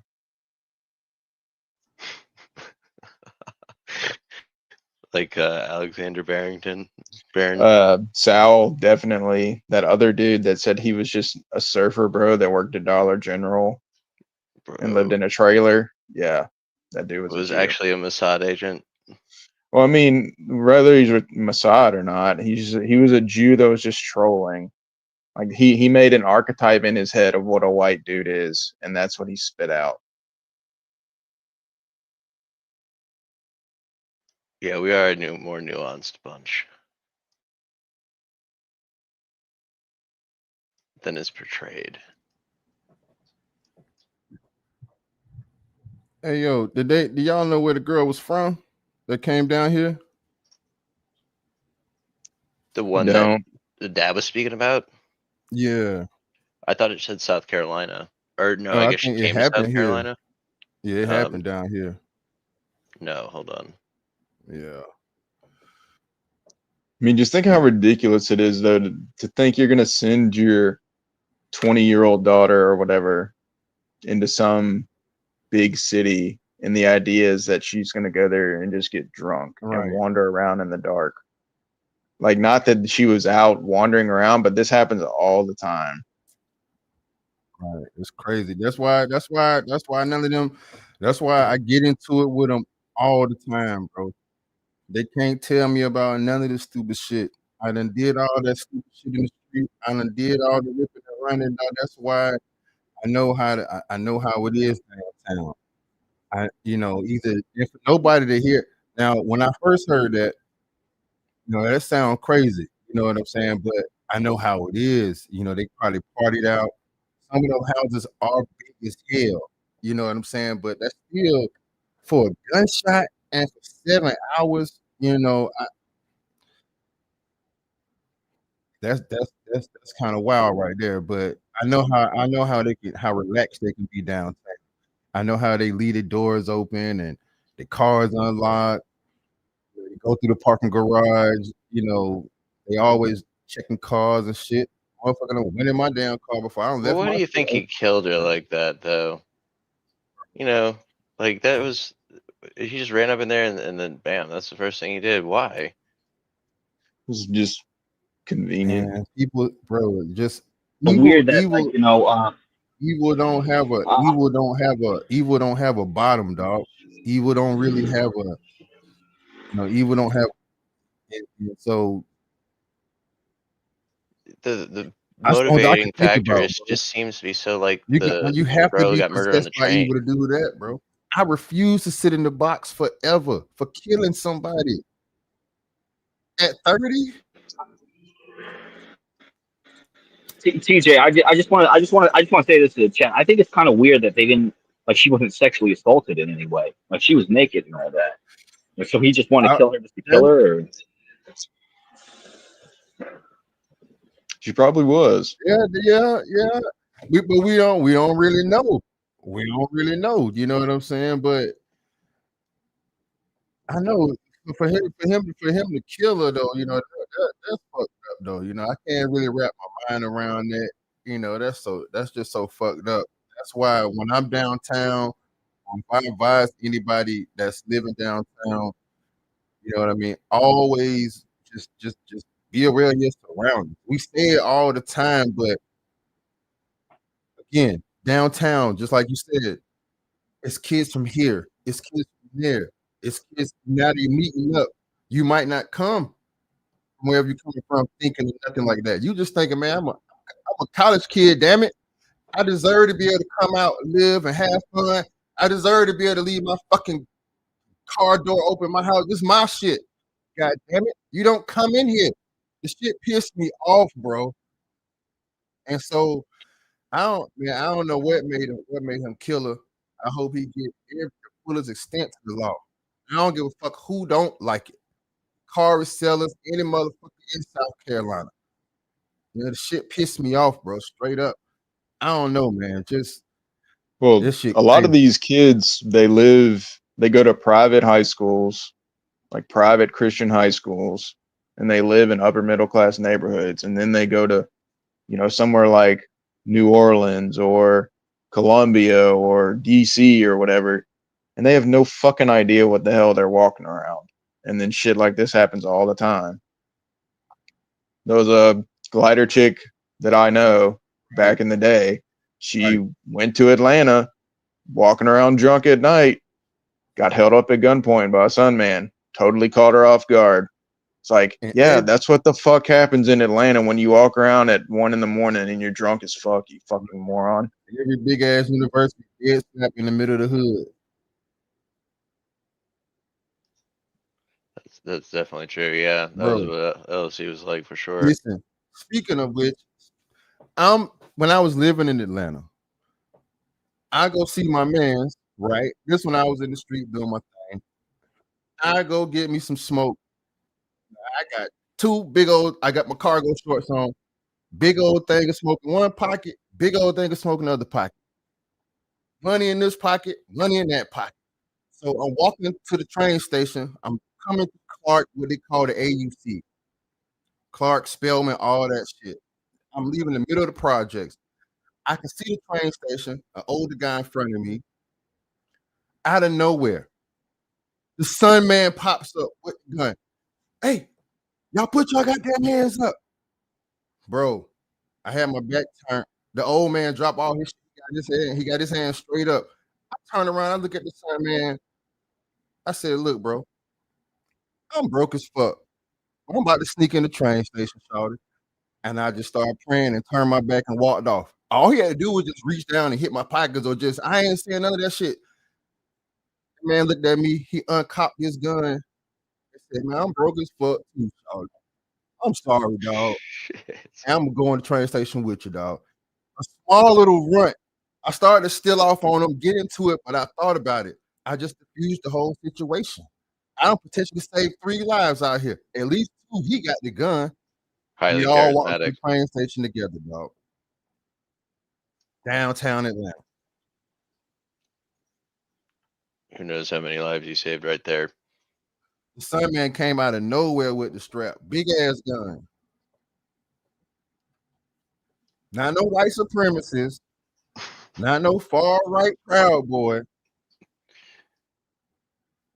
Crazy. Not the ghost of the clan. Man, that's a crazy story though. Like, you really appealed to the heart of the Sun Man, reason with Right. him and shit. I said, bro, man, I'm broke as fuck. I'm finna sneak into the train station right now. I just turned around and walked off. See, you think if it had been me, and I'd been like, man, shit, I'm broke too, bro. You think you would have bought that shit for me?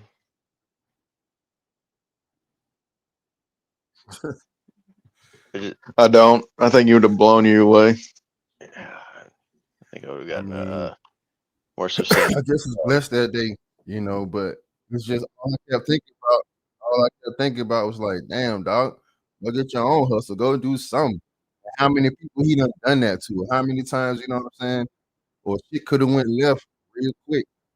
I'm just out here chilling, trying to, live, go to school. My family could have got a weird ass call. Like shit could have been so different.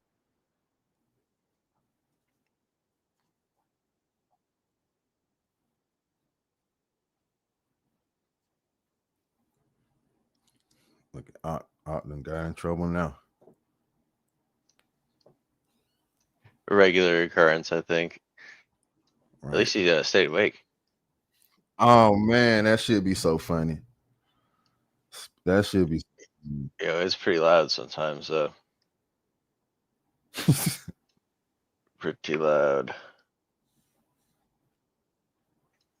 And like you try to have a conversation, but can hardly hear anybody over the sound of that. So Um, but it's been better lately. It seemed like.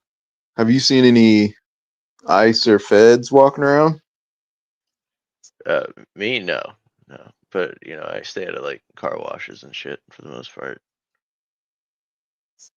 I wanna see you on a street interview. That's not likely to happen. I want them to stop you and ask you some questions, and I want you to just go off, just like you were on the panel. Let me Just tell let you them have, something about the sun, man. All right. yeah, give them both barrels.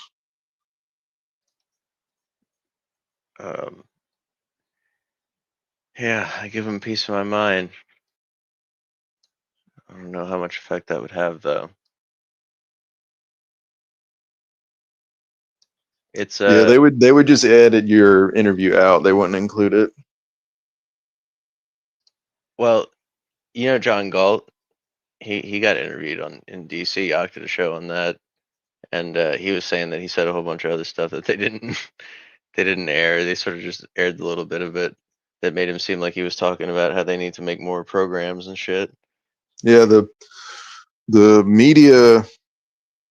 I mean, even like all these local stations are not independent. They've all been bought up under a big umbrella.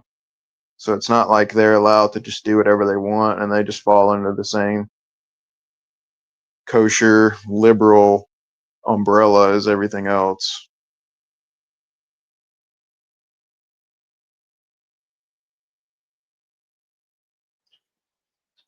This shit is kind of depressing, though. I mean, it's one thing to be, ruled by small hats, but it's another thing to have some people like kind of like fucking shit up all the time for everybody, really. Uh, on top of it, it's just sort of insult to, well, injury to insult, really.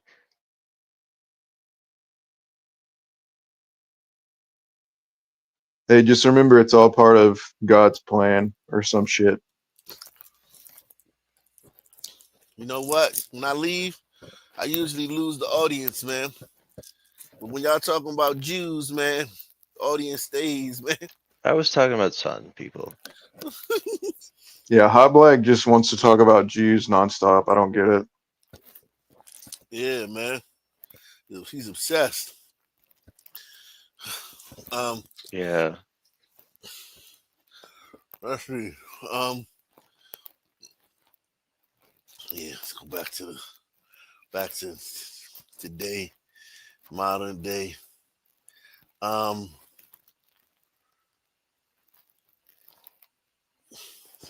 If you get stopped for a traffic violation and you don't sign a ticket, you're going to jail. Awareness is essential. And in the Bluff City, we're already seeing those believed to be part of the newly formed Memphis Safe Task Force in full force. Thanks for joining us, everyone. I'm Alex Coleman. And I'm April Thompson. Is this Scorpion 2.0? Announced this morning that 9 arrests were made in Memphis after the arrival of the Safe Task Force, which is made up of more than a dozen agencies. Today, we hear from a retired Shelby County Sheriff's captain who said knowing what to do if you come across the task force is important. WREG's Jarita Patterson explains why comply. This is so sad, man. This is actually sad that you have to tell. It shows how insane society is, where it's like everything's going to shit. Let's come up with a task force, and then the task force does its job, and then we spiral about it, and then everything goes to more shit. So we come up with another task force and call it a different name. Yeah. Like we're way closer to monkeys than we are to any sort of higher being. We're fucking morons. Yeah, man. We've created good times too. That's another thing. But that is interesting what you said about the Scorpion unit. Like, it's literally another Scorpion unit. Totally not Scorpion Squad. Yeah, Yeah, I mean, you can't not have it though.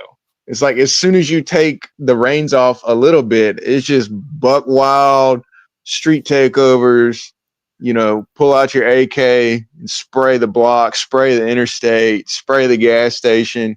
You can't not have it. Otherwise, society turns into Hold Haiti. up. Now we're gonna introduce now the praying mantis squad. This is the silver bat unit. This is the fucking roaring Praying tiger mantis unit. squad will take a hold of crime with its pincers and bite its head off. Stink bug unit. While staying calm can make all the difference. Days after Governor Bill Lee announced those with 13 agencies were moving into Memphis, and they're already visible. We call them the alphabets. The DEA, FBI, TBI have been here, the Highway Patrol. In this traffic stop overnight, there were unmarked vehicles as well as wildlife resource officers. For some, seeing the heightened... Actually, that's actually apropos, though. Hey, man, I ain't no damn dog, man. They're gonna have the Sunman in the fucking the the lasso thing they use on the stray dogs, and they try to put it around their neck, and it's got a stick on it. Sunman growling and barking on a stick. Yeah, man. Wildlife resources. That's kind of the funniest thing. It's so fitting too. It is fitting. Wow. This is where we're at, man. This is where the Sunman drove. And listen, this is not Trump. This is them trying to, look, see, we told you crime was down. No, it's too late now. It's too late. You should have done this before Trump said he was coming. Resource officers. For some, seeing the heightened law enforcement may usher in a heightened sense of awareness. Retired Shelby County Captain Benny Cobb explains. It's just more publicized, it's just more coordinated, and it actually has a name. Deemed the Memphis Safe Task Force. This was a scene overnight Tuesday along Airways Boulevard. This four-door sedan was the focus for a reason that's unclear. But what is clear was the manpower, as every door was open to include the trunk. Something you may have seen before, but what you may not be familiar with is what happened even to one of your news leaders who, despite being in a marked news vehicle, was approached by several law enforcement officers. Watch as they cross the street, making a beeline towards our colleague. You okay? Channel 3. Okay. Just checking is what the officer said, but this made us think, does everyone know what to do if they are approached by law enforcement? The voice behind the camera, a photojournalist who identified himself, this is exactly what Mr. Cobb, who spent nearly 30 years serving and protecting, says you want to do as well. This is the road many haven't traveled down before. According to Mr. Cobb, two things you want to keep in mind. Number one, you always want to comply. And then secondly, if you're a bystander, remember your First Amendment rights. Free press, the right to video, the right of free speech, and understand what the rights are. You cannot interfere with the operation or the investigation, but certainly you have a right to video. While keeping your distance, he adds. In the end, continue to comply while maintaining your composure. For your news leader, we're going to get through this. Jarita Patterson, WREG. Okay, speaking of that, here's a video that I wanted to show you guys. Take the $5 challenge, take the $10 challenge, take the $20 challenge, support the channel. Support the channel, guys. Support the show. Here's a video that I was going to show you guys. But that message of complying and how to behave when approached by police made me think of this one. I have to escort you off the train, please. I did not, please, exactly. Because I didn't stop touching me. No, please touching me. Step Don't off the touch train, me. ma'am. Do not Step touch off me, the sir. train, Do ma'am. not touch me because I did not do Step nothing off to you. the train, ma'am. This is so irrational. Like a uniformed officers asking you to step off, as if not stepping off the train is gonna all right, cool. All right, you know what? She don't feel like getting off. Let's go. It never works like that. Where is the where's her what do you call it? Her examples of it working like that. Like an officer asks you to step off the train and you say no, and he's like, all right, fuck it. She's Rosa Parks right now. Yeah, and here's the thing. She's holding everyone up because they're probably not going to move the train until she gets off, and she has no fun. Just like when they do that on the plane, like when they act asses on the plane, and the plane has the deplane. Everybody has the deplane because some sister's acting like an asshole, and she'll sit right there while everybody's getting off the plane and won't give two fucks about it. I have to escort you off the train, please. I did not, exactly. Please. Stop touching me. Violation. Please touching me. Step off the train, ma'am. Do not touch me, sir. Do not touch me, because I did not do nothing to you. Step off the train, ma'am. Do not touch me. I'm telling you, numerous times. Step off the train. I did not do anything wrong. Get off of me, bro. Step off the train. Get off, bro. Step off the train, miss. Get off of me. Are you serious right now? Get off of me. Are you serious?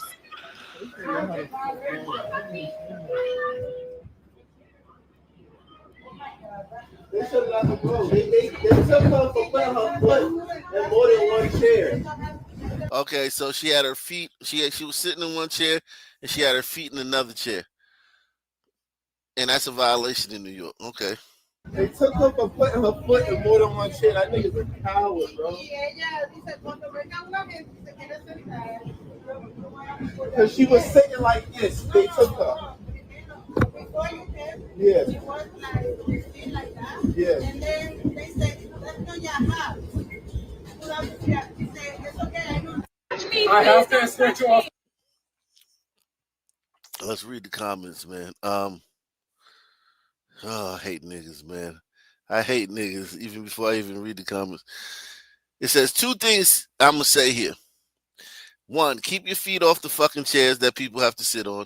Two, every New Yorker knows that you can be given a ticket and even arrested for putting your feet on the fucking chairs that people have to sit on. With that said, keep your feet off the fucking chairs that people have to sit on. Okay? So it says, sitting while black strikes again. If she was a white tourist with feet up, they'd probably offer her a coffee instead. Rules say no feet on seats, fair enough. But 3 cops to drag one woman, that's not enforcement. That's ego trip.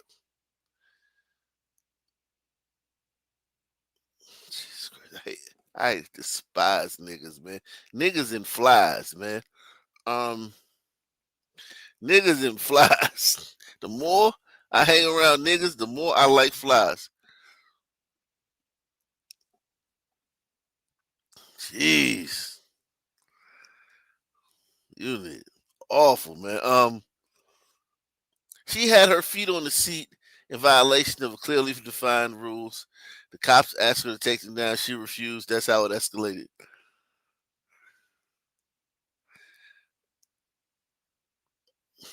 Said, I've seen this happen last year. Supposedly it's their taking up 2 seats law.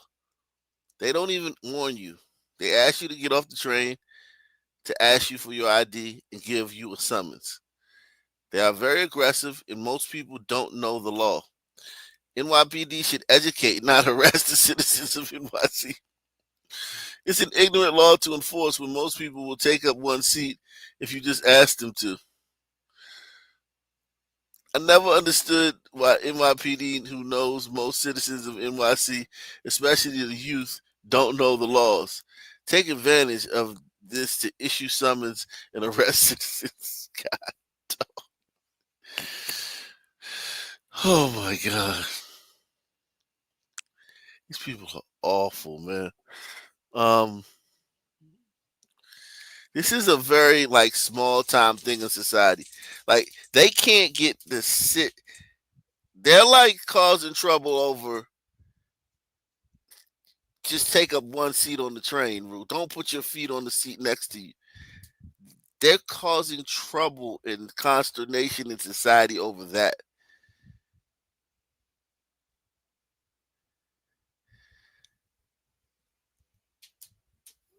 Just, I mean, golly, just absolutely unbelievable.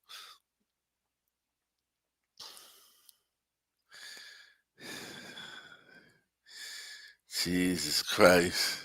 You can't even sit in peace anymore.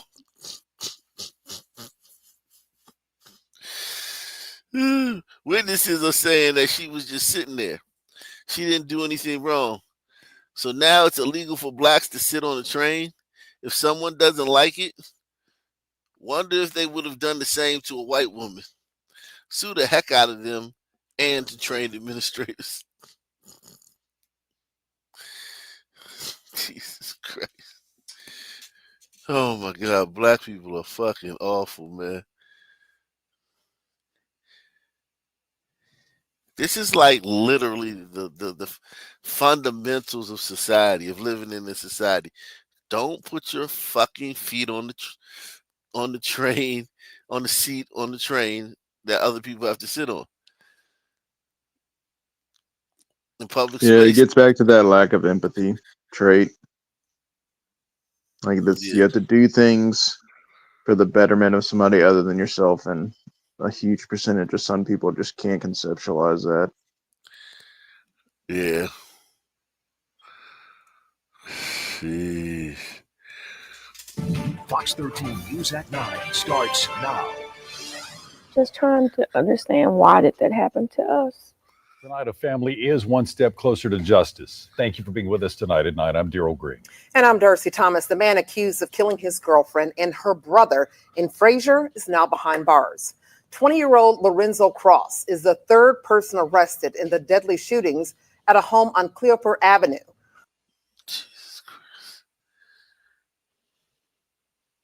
Only on Fox 13, the victim's mother is opening up about the arrest and the heartbreak her family still carries. Fox 13's Sierra Jordan joins us live at the Austin P precinct. So, Sierra, you got the chance to talk to that mother tonight.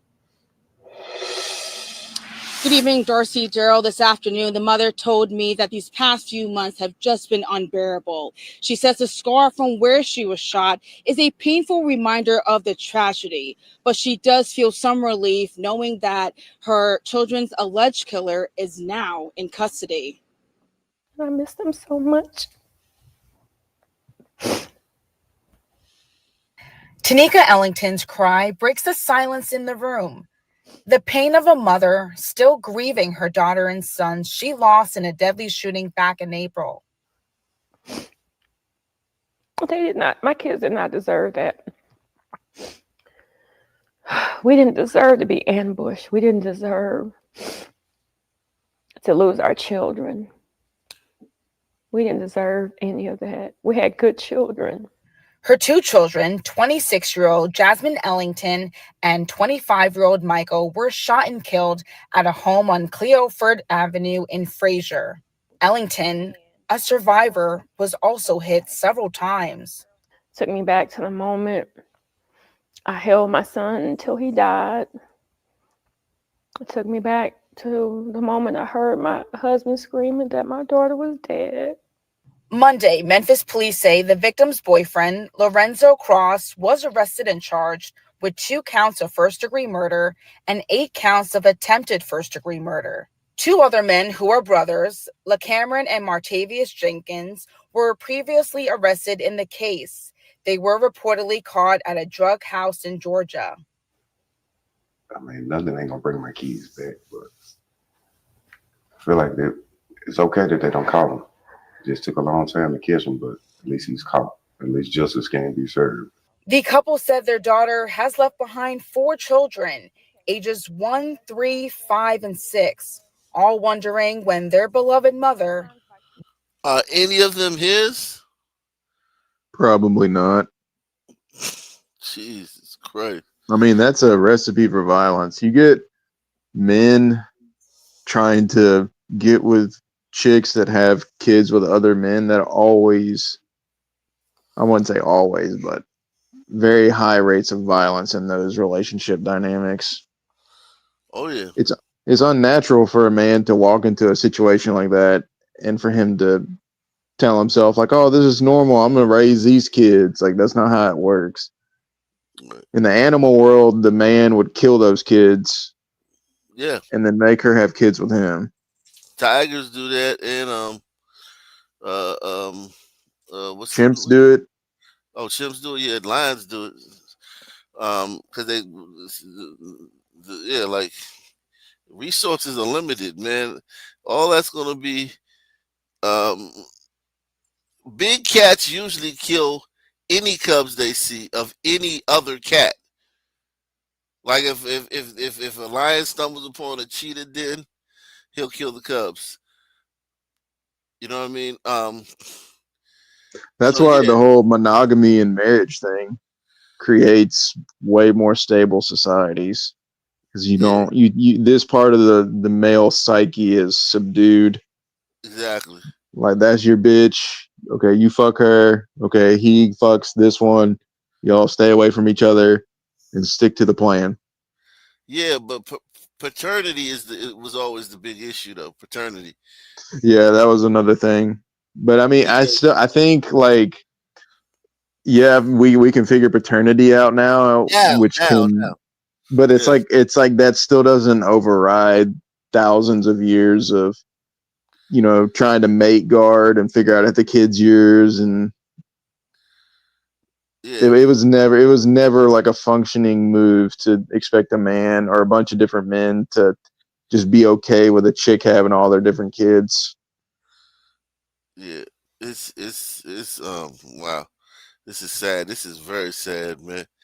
That nigga ambushed. He found two other niggas that could throw their lives away with him. And listen, these dudes like I don't even can't even say they threw their lives away because they probably would have been in prison for something else by now. It's been a year or so, right? Yeah, they probably been in prison for something else. Tavius Jenkins were previously arrested in the case. They were reportedly caught at a drug house in Georgia. I mean, nothing ain't gonna bring my keys back, but I feel like it's okay that they don't call him. It just took a long time to catch him, but at least he's caught. At least justice can be served. The couple said their daughter has left behind 4 children, ages 1, 3, 5, and 6, all wondering when their beloved mother will be back home. No. Their little hearts are broken.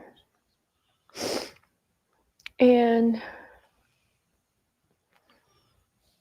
there's really nothing anyone can say to make them understand why this happened to their mama. Now my grandchildren are without a mother. The dads are single fathers. And we are left grieving The with dads. scars that won't go Yeah. away. So yeah, I guess he wasn't the father of any of the kids. Jesus Christ. It's funny that they're all sitting in a church when they're doing this. Yeah. Shit.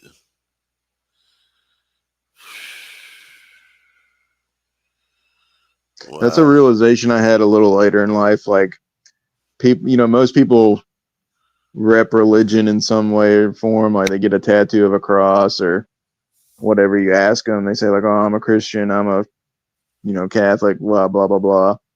But it took me a little later before I realized like the vast majority of people that rep that stuff don't actually care about it at all. Like it's just something they say. Yeah. Yep. It's like they'll go right up in a church and sit down and be like, "Yep, this is what I think, and I agree with all this stuff," and then turn around and walk out and just go right to doing the opposite. Yep. Now, police are still searching for the 4th suspect. His name is Malik Merriweather. If you know his whereabouts or seen him recently, please reach out to Crime Stoppers at 901-528-CASH. Now, coming up tonight at Fox 13 News at 10, hear how this mother turned her pain into action by helping other domestic violence victims right here in this community. Darcy. That is Fox 13 Sierra Jordan reporting live out of Fraser tonight. Thank you so much, Sierra. Jeez. Jesus Christ. Jeez. Man.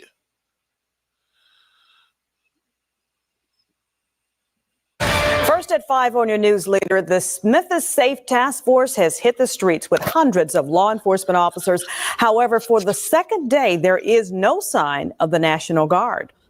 Good evening, and thank you for joining us. I'm Stephanie Skurlock. Greg Hurst is off tonight. U.S. Attorney General Pam Bondi has already praised the operation for making 9 arrests and taking 2 firearms off the streets. While many Memphians praise the effort, some question the tactics being used. WREG's Mike Suriani is live on Jackson Avenue tonight with video of what appears to have been a task force arrest overnight. Mike? Hey, good afternoon to you, Stephanie. As I'm told that officers were set up here on this car wash parking lot in the 3800 block of Jackson, doing what was appeared to be regular traffic enforcement. But video shared with your news leader shows a heavy multi-agency presence when a driver was pulled over into the parking lot of that apartment complex behind me.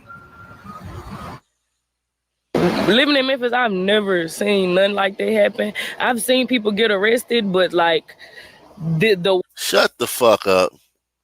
Shut the fuck up. Okay, just shut the fuck up. Salute to Deluxe 247, aka Cal Ripken, aka the real MVP, coming through once again. Shut the fuck up. I see people that you've seen everything. You've seen everything. But this the thing you won't speak out against. This the thing you won't speak out against. Me. Living in Memphis, I've never seen nothing like that happen. I've seen people get arrested, but like the way how heavy a force they use. Asia Stevens still rattled by this law enforcement presence in the parking lot of the Village's apartments on Jackson Avenue Tuesday morning. Stevens recorded officers from multiple agencies attempting to talk an Hispanic driver out of his vehicle. When they initially pulled him over, they were telling him put his hands out the window, and I'm guessing he didn't understand them. He didn't speak English. He didn't understand them. Stevens believes it was the Memphis Safe Task Force in action. We had one man, his vest said Wildlife Services, one said ATF, another truck pulled up. He was U.S. Marshal. There were a couple sheriff, state trooper trucks out there. Stevens says there were no Memphis police present, and the officers had been working traffic enforcement on Jackson Avenue across from the Villages. Constantly pulling cars over, like back to back to back. That was something that I was not prepared for. Stevens says officers followed a white vehicle onto the apartment property, blocking the entrance, but it's unclear why the driver was pulled over. Before he even got out of the car, they had guns pointed at him, flashlights. Everybody had their weapons ready. It was crazy. Stevens, who's all for reduced crime in Memphis, feels the show of force was extreme. I feel like it's for the... Shut the fuck up, man. Like, why do we have to... What does she know about anything? What does she know about that specific arrest? What does she know about policing in general? Nothing. She has absolutely... She probably can't read at a 3rd grade level. Without a doubt. She probably don't know what the fucking state capital of Tennessee is. She probably... This girl is wholly unqualified. Think about it. She's got to vote, too. She's got to vote. She can vote. Her vote is just as much as yours. Greater good of Memphis, but at the same time, the excessive, the type of measures that they're taking is uncalled for. I feel as if it's uncalled for. And back out here live now, we're attempting to find out exactly which agencies were on the scene here and if anyone was arrested, if any charges were filed. We're working on that. We'll let you know. Reporting live for your news leader, Mike Suriani, WREG News Channel 3. All right. Thanks for that eyewitness account, Mike.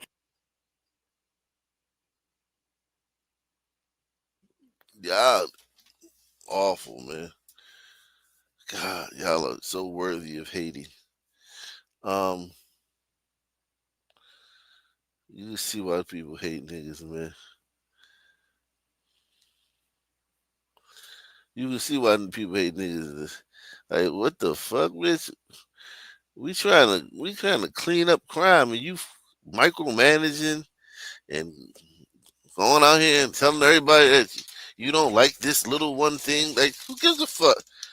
Hey, bitch, your neighborhood about to be safer. You a woman. Why you not like bringing those fucking cops a casserole, man? You fucking dumbass bitches, man. I hate these bitches, man. I hate these motherfuckers. Now, the National Guard is expected to deploy to Memphis this week, as you can see, in response to crime and safety concerns. But as that effort unfolds, local homeless shelters are preparing for how the deployment could impact the people they serve.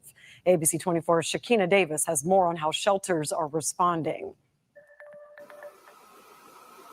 The Guard deployment has raised questions not just about law enforcement, but about how it could affect those living on the streets. I spoke with one local shelter that says they're preparing as best they can, even without official guidance.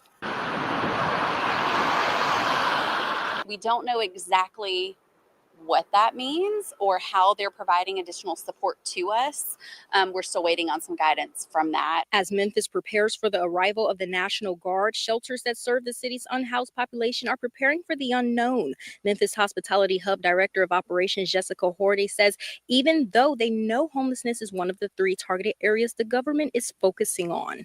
We have heard from other communities that they were checking for IDs. And so we are really just trying to encourage people to get the identification, to be able to prove who they are, and then offering that support to get into shelters. The Hospitality Hub serves hundreds of people each week, providing emergency shelter, transportation, and connections to resources. And with no communication from the state or local task force, the shelter is left relying on experience and instinct. We're adding a second, what's called a clarity machine. It allows us to print an ID from the Homeless Management Information System. So if we cannot get a state ID same day, we can at least have somebody with an identification card with their name and photo on it to have in the interim time. One concern, will more people seek shelter if they fear being displaced or arrested? I think there is a lot of fear because we don't have a lot of detailed information yet. And I think fear then brings a lot of speculation and rumors going around. Meanwhile, Room in the Inn, which operates a faith-based shelter model, declined an interview but sent this statement. Room in the Inn, Memphis is dedicated, as always, to sheltering those experiencing homelessness. Those in Memphis who are without shelter need us all, including faith communities, nonprofits, and government officials, to work together for creative solutions to complicated issues. What the hub suggests for those experiencing homelessness as the city prepares for this deployment: if you're stopped by anybody asking who you are, just be patient, be kind, show them your identification if you have it. If you don't have identification and can come and work to get that ahead of time, that's great. If not, just answer the questions, give them the information. Shelters say their doors are open and they're keeping an eye out on what happens next. In Memphis, I'm Shakina Davis, ABC 24 News.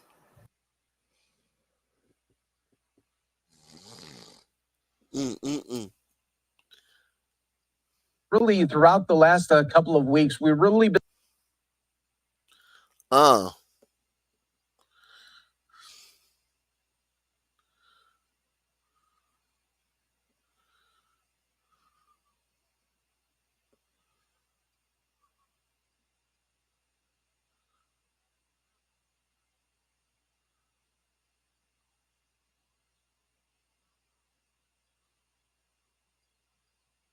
Gunfire in Forest Hills leaves a teenager dead and at least 3 suspects on the run. Yeah, it happened while the teenager was walking home. Pixel 11's Nicole Johnson is live for us in Forest Hills, where several hours later, it is still an active scene. Nicole. Well, police just left from here. Detectives are now looking for security video. They want to zero in on the 3 suspects we're talking about, and they want to zero in on a motive. A quiet Sunday evening here in Forest Hills shattered by gunshots just before 8 Sunday night when police were called here near 63rd Drive and the Grand Central Parkway.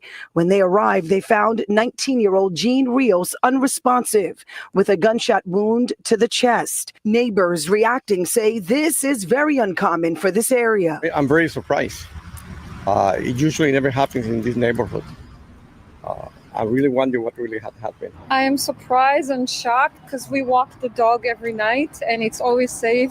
I walk the park every day and it's always safe.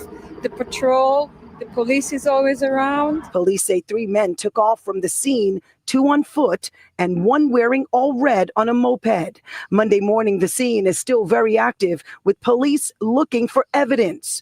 Apparently, the teen was shot not too far from where he lived. At the scene, neighbors are shaken and local leaders are looking for justice for the family. Somebody knows something. Somebody knows something. Council member James Gennaro represents the district. He says his first priority is to help the victim's family. I'm almost 50 years older than him. He's not going to get married, not going to have kids, his parents are devastated. And it's just, as a father, it's just unthinkable. Well, the teen was rushed to New York Presbyterian Hospital. That's where he died. We tried to reach the teen's family, but they asked us for privacy. In the meantime, if you have any information on this, call Crime Stoppers. The number's right there. It's 800-577-TIPS. We're live in Forest Hills. Nicole Johnson, Pix 11 News.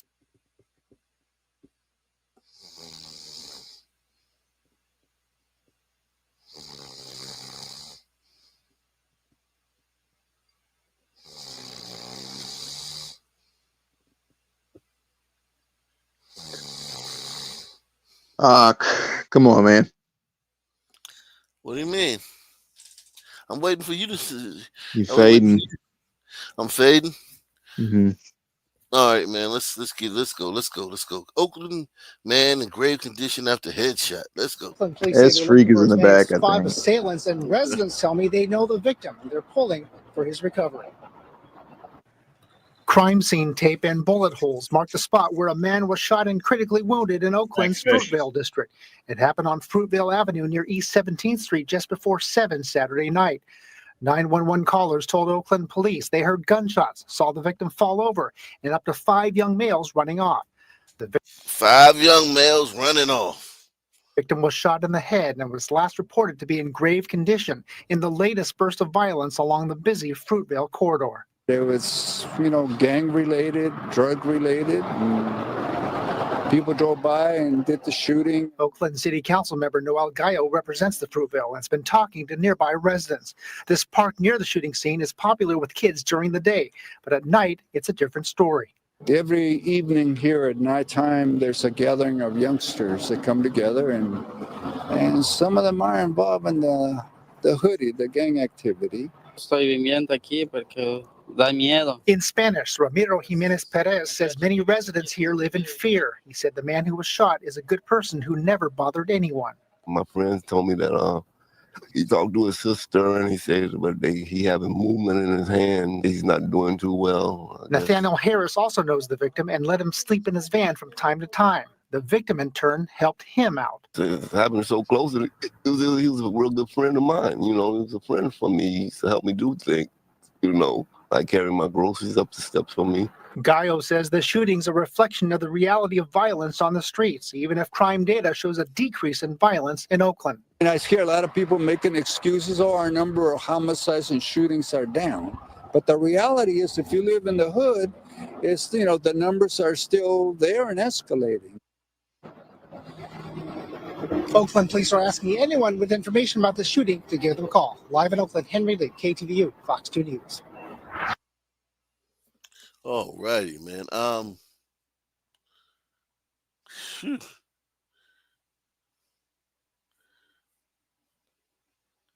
Oh, yeah, I had some videos that I wanted to show y'all, man.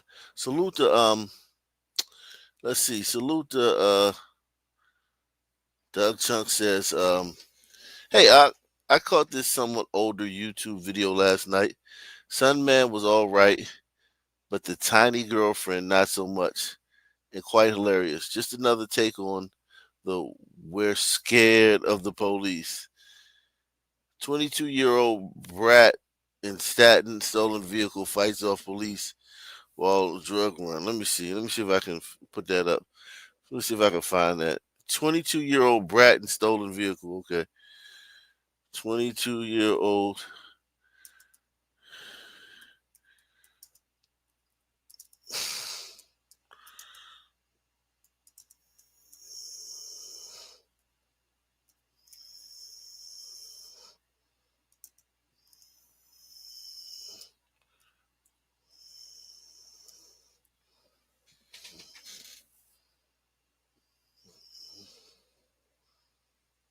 Jeez.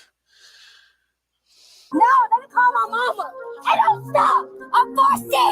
80 pounds is 2 of y'all ass. I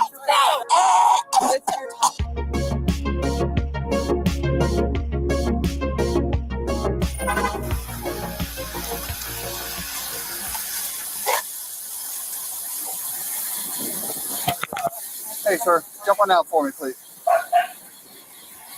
They was in there doing the hanky panky. She was definitely in there servicing him.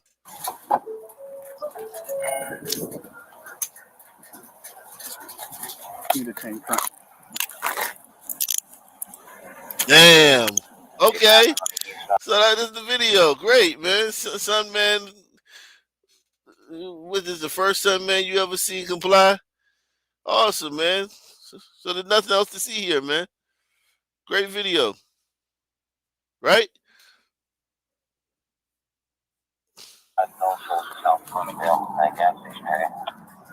One black male detained east of the Truist Bank. 10:15 black male, blue shirt, black pants. Hey, sir, this vehicle is reported stolen. May I see your wallet, please? This dude funny. He hopped out. He complied to everything. He didn't even give him no lip when he said he didn't even try to make up a lie.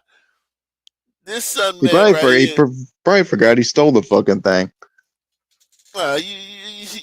He's a perfect. He's a good. This is a good Sun Man. He did everything right, man. Yeah, except for the stolen vehicle part. Well, I mean, he's getting arrested. Well, you see, if he was perfect, he wouldn't have stolen in the first place. No, I'm talking about in the arrest. In this arrest, he's done everything right. He's done everything right in this arrest. Hop out the car. He hopped out, came over, put his hands behind his back. You know, he's not lying. He hasn't even said a word. This is what your lawyer wants you to say, too. Okay. That's fine. Yeah. Yeah, I got the wallet. All right, man. Got any knives, guns, weapons on you while you sort these things out? Okay. Okay. Who's that in the passenger seat, sir? That's my girl. Your We girl? was trying to get where we was trying to go at when we moving. Okay, I feel you. Going back and forth, getting things from the house. Are there any knives, guns, weapons in the vehicle? No, sir? Okay. Do you have any knives, guns, weapons on you? All right, sir. Can you spray your feet for me? Thank you, sir.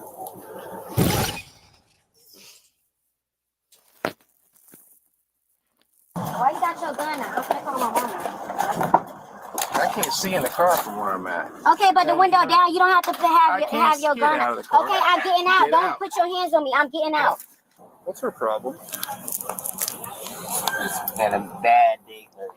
When we were supposed to move our house wasn't ready, so. Okay, good, bud. Sit in here for me, please. Hello? Yes, I am. I'm gonna call my mom. You're not gonna come over here and pull no gun out on me, bro. I'm gonna call my mama. No, we're not doing this.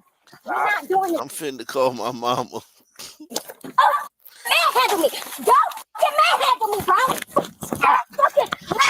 Stop fighting. Oh, y'all come over here. Let me call my mama. Let me call my mama. I'm not call. I am. I'm gonna call my mama. What the? Why I can't call my mama? Okay, I'm calm. Let me call my mama. Stop. I'm calm. It ain't no calm down. You came over here with your f***ing gun. You took my little seat. Your window down. Let me call my mama. What the? Imagine what a typical day is like for that guy with this bitch. Yeah, do all this and probably make like 60, 70K a year. Jesus Christ.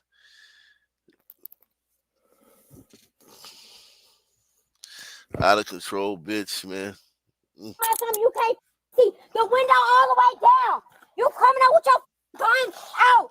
What's the over under on her having a degree? Chat. What's the over under on her having a degree? She is a black woman, you know. They is the most educated. Degree or no degree, guys. Degree or no degree, man. 2 degrees. Yeah, I think she might be a little young there too. I wouldn't be surprised if she had a degree.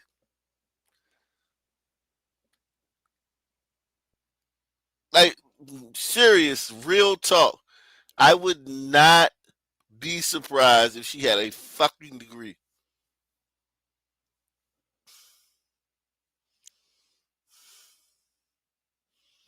No, let me call my mama. Y'all steady taking my phone. Let me call my mama. I'm calm. I'm in handcuffs. I'm only 4'6". Stop. Hey, don't stop. Y'all want out with guns on us. Shut the. I'm not telling you my name. Y'all want out with the guns. You talking about you can't see the window down. I'm 4'6". 80 pounds is 2 of y'all ass. Don't spit in I my ain't spitting. Stop. It's 2 of y'all ass. Look at y'all. Weak ass crackers. I'm 4'6", 80 pounds, and y'all manhandling me. Now you kicked me. Good job. Because you put up Good on the job. gun. I don't Good care. job. Enjoy your felony, man. I don't care. Okay. It's a felony, but y'all got me Chill pinned. I am calm. This is not I'm calm. 4'6", 80 pounds. It's 2 grown-ass men on me. Yes. Stop. I'm going to flip. It takes 2 of y'all to play handcuffs or somebody that's 4'6", 80 pounds. It's so crazy that she doesn't understand that, like, while she's fighting, she's acting as if she just put her hands behind her back. It, like, you're literally fighting them while you're saying that. It's insane. These people are insane. Yes. Yeah. Wow. Y'all weak as again. No. Yes, I am hurt. Right. Y'all got me against the car and with my face. Yes. Y'all know y'all doing wrong shit. Because you snatched my phone out when I said, when you said, You're the one in the stolen car. No, I'm not. Yeah, you are. I said, let me call my mama. Y'all took my phone so I can't call. Because y'all know y'all right here doing some dumb shit. Get dumb ass crackers. Y'all weak as. It's 4. It takes 2 grown ass men. Bitch, I'm 4'6". Y'all weak as. Weak as. Let me call my mama. Let me call my mama. Let me call my mama. I know who you think you are, but you don't make the rules up. One thing neither one of them said that I noticed is that the car's not stolen. He said nothing. She said a whole lot. But no one disputed that the car was stolen. That the truck, the Penske, was that Penske or Hertz? Penske truck is stolen. There's no disputing that. Shout out to Jim Sefton from across the pond, man.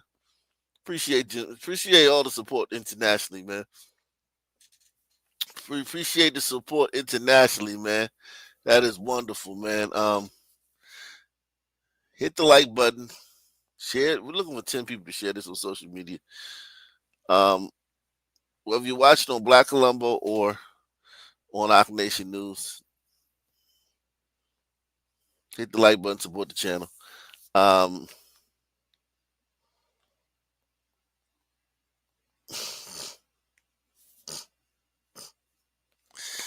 Jesus Christ.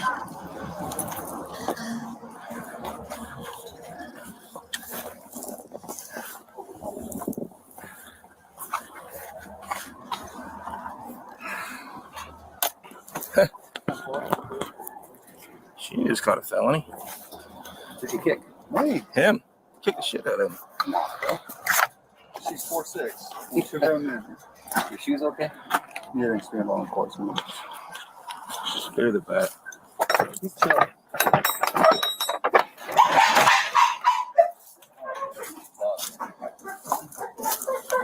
The puppies in the back. I saw a Penske truck going east. This is it.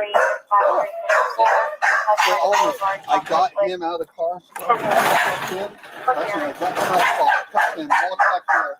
Confirmed. There's our vehicle. Okay. Yeah, he was parking back in. The driver came up, so I snatched him out before I confirmed the shit. You let aviation know that it's too hot to hit that dog. I mean, he's getting there now.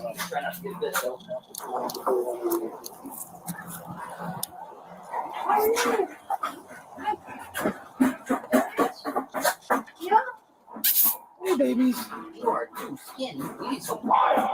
41, we're 10, 25, 1015. Be free aviation. Hey, sir. How you doing,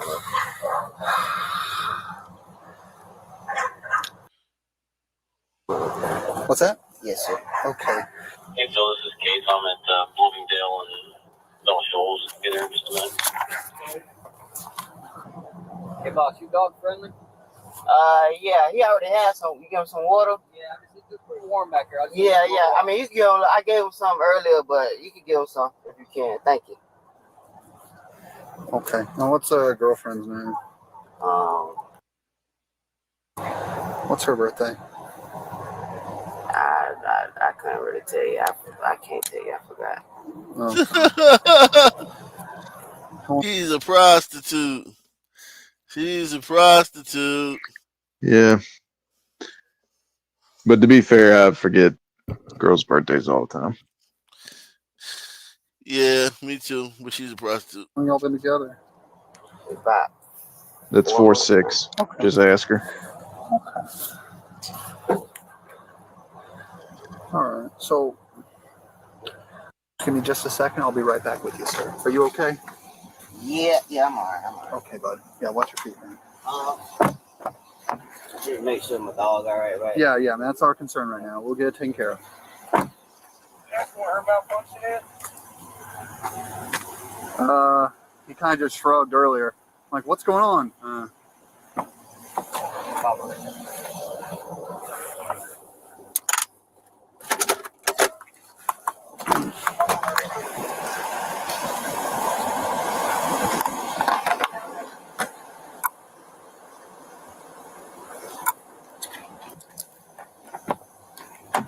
How you doing?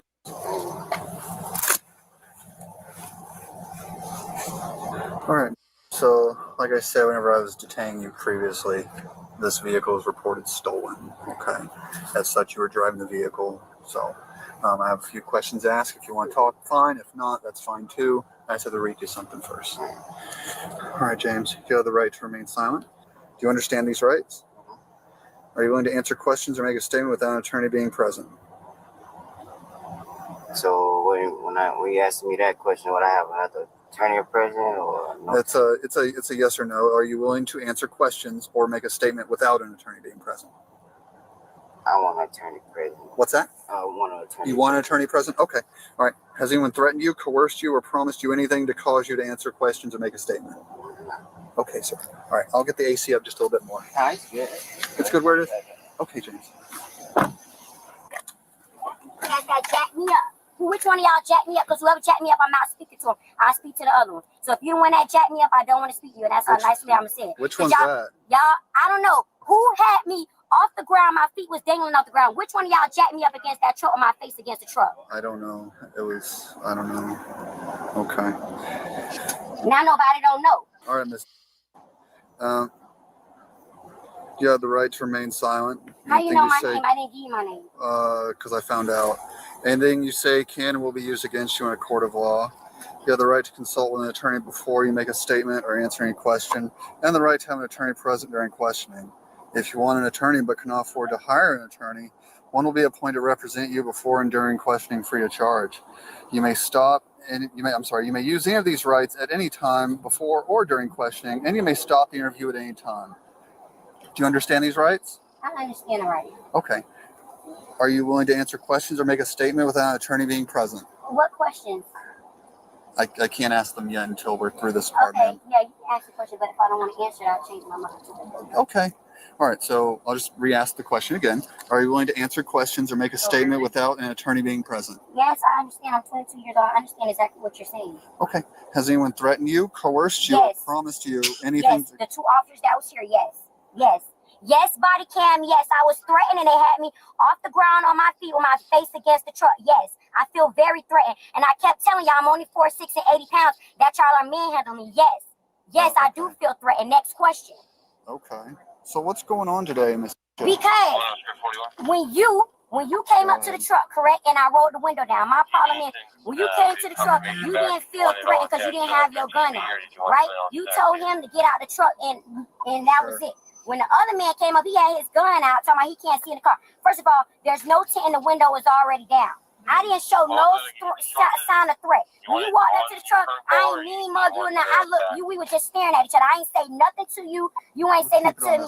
So I don't understand why he had to come up to the truck with his gun out. Like he literally had not even off his hip. He had in his hand pointing it. Okay. I don't understand what was the threat. When you walked up to the car, did you feel like we was a threat? Honestly, because I need to know if I was a threat. When you walked up to the car, did you feel like we was going to do anything to you? When you came up by yourself before your little partner came up with his gun out? I have the luxury of not knowing what I'm walking into. That's kind of a scary prospect, don't you think? So what happened before all that? Before all the what? Before this whole incident. What happened today? What's going on today? We were going somewhere. What do you mean today? Where were y'all going?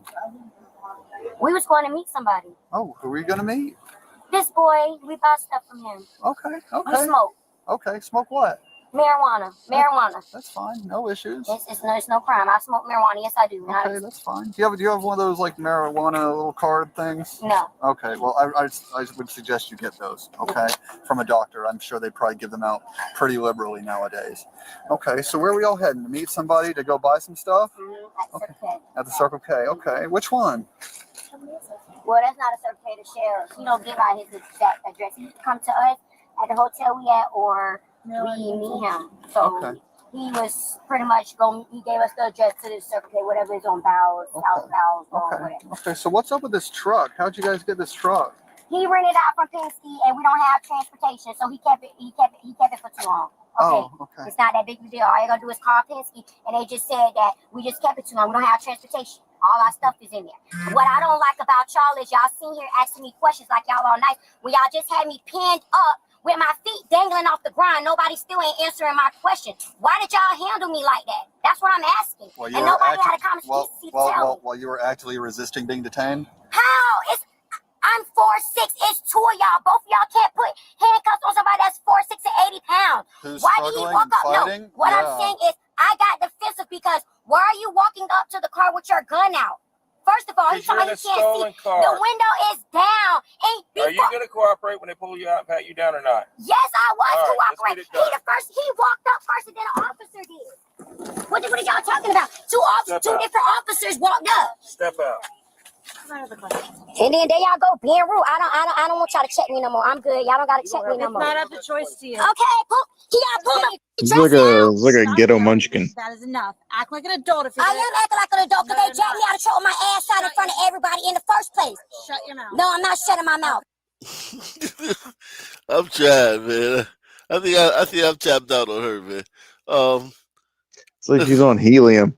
Several weeks, we have covered the troubling story of a Maryland 12-year-old boy who police say they have caught again and again for serious crimes. But each time, he has been sent home due to a state law.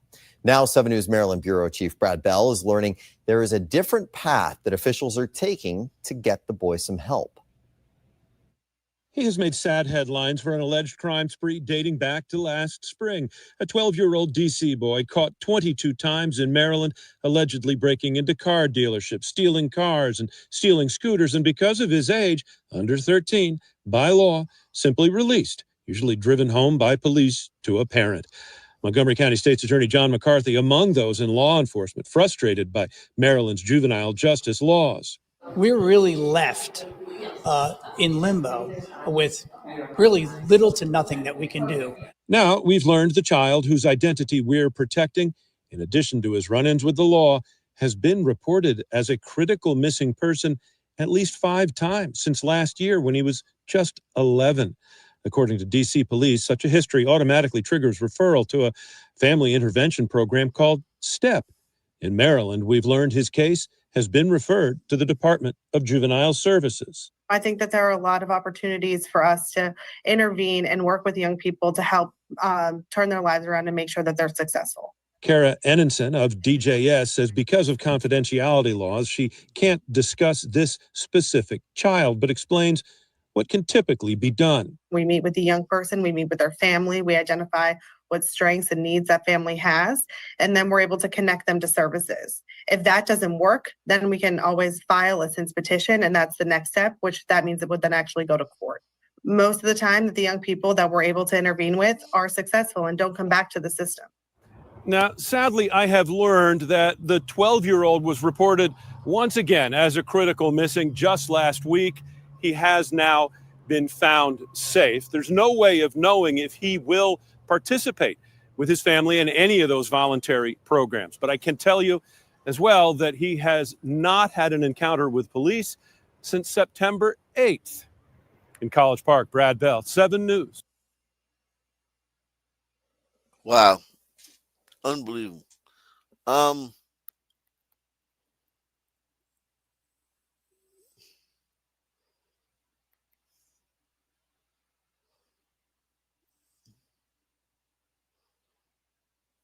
me go to my algorithm, man. Salute to everybody out here still up, enjoying the show, man. What was that? I was about to show y'all something, right? Yeah, I think I was about to show you something. Yeah, I'll just show y'all a video. It's the right channel? I think it is. I don't know. Prosecutors are discussing a plea deal for the man accused of attacking a shop owner on Father's Day in Seattle and beating his ex-girlfriend that same morning. The suspect was caught on video grabbing the face of the shop owner in Lower Queen Anne as she set up a table outside her store. The family of his ex-girlfriend say she was seriously hurt during the assault. Sadly, she died just 2 weeks ago. Now her family is waiting on test results to see if the cause of her death was at the hands of her ex. Fox 13's Jennifer Dowling has the revealing details from court documents. Court documents describe a brutal attack here in the apartment they shared in Queen Anne before he walked around the corner and attacked the business owner. Police say the second assault happened here at the corner of Queen Anne Avenue North and West Roy. Her hair was, just the color of sunshine. And she was happy. She just lit up a room. Like her namesake, family and friends say Sunshine brought... Right. Yo.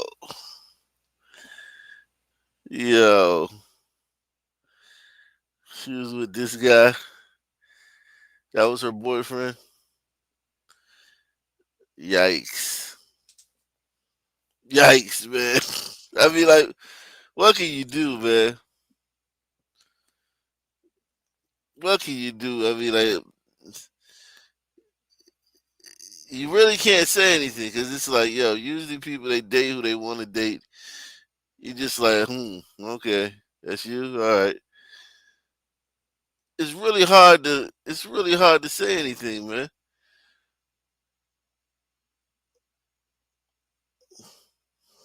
Jeez.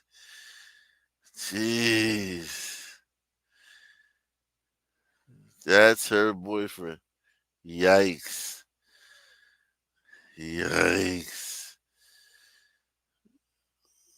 Queen Anne Avenue North and West Roy. Her hair was, just the color of sunshine. And she was happy. She just lit up a room. Like her namesake, family and friends say Sunshine brought plenty of it into their lives. She was just so happy.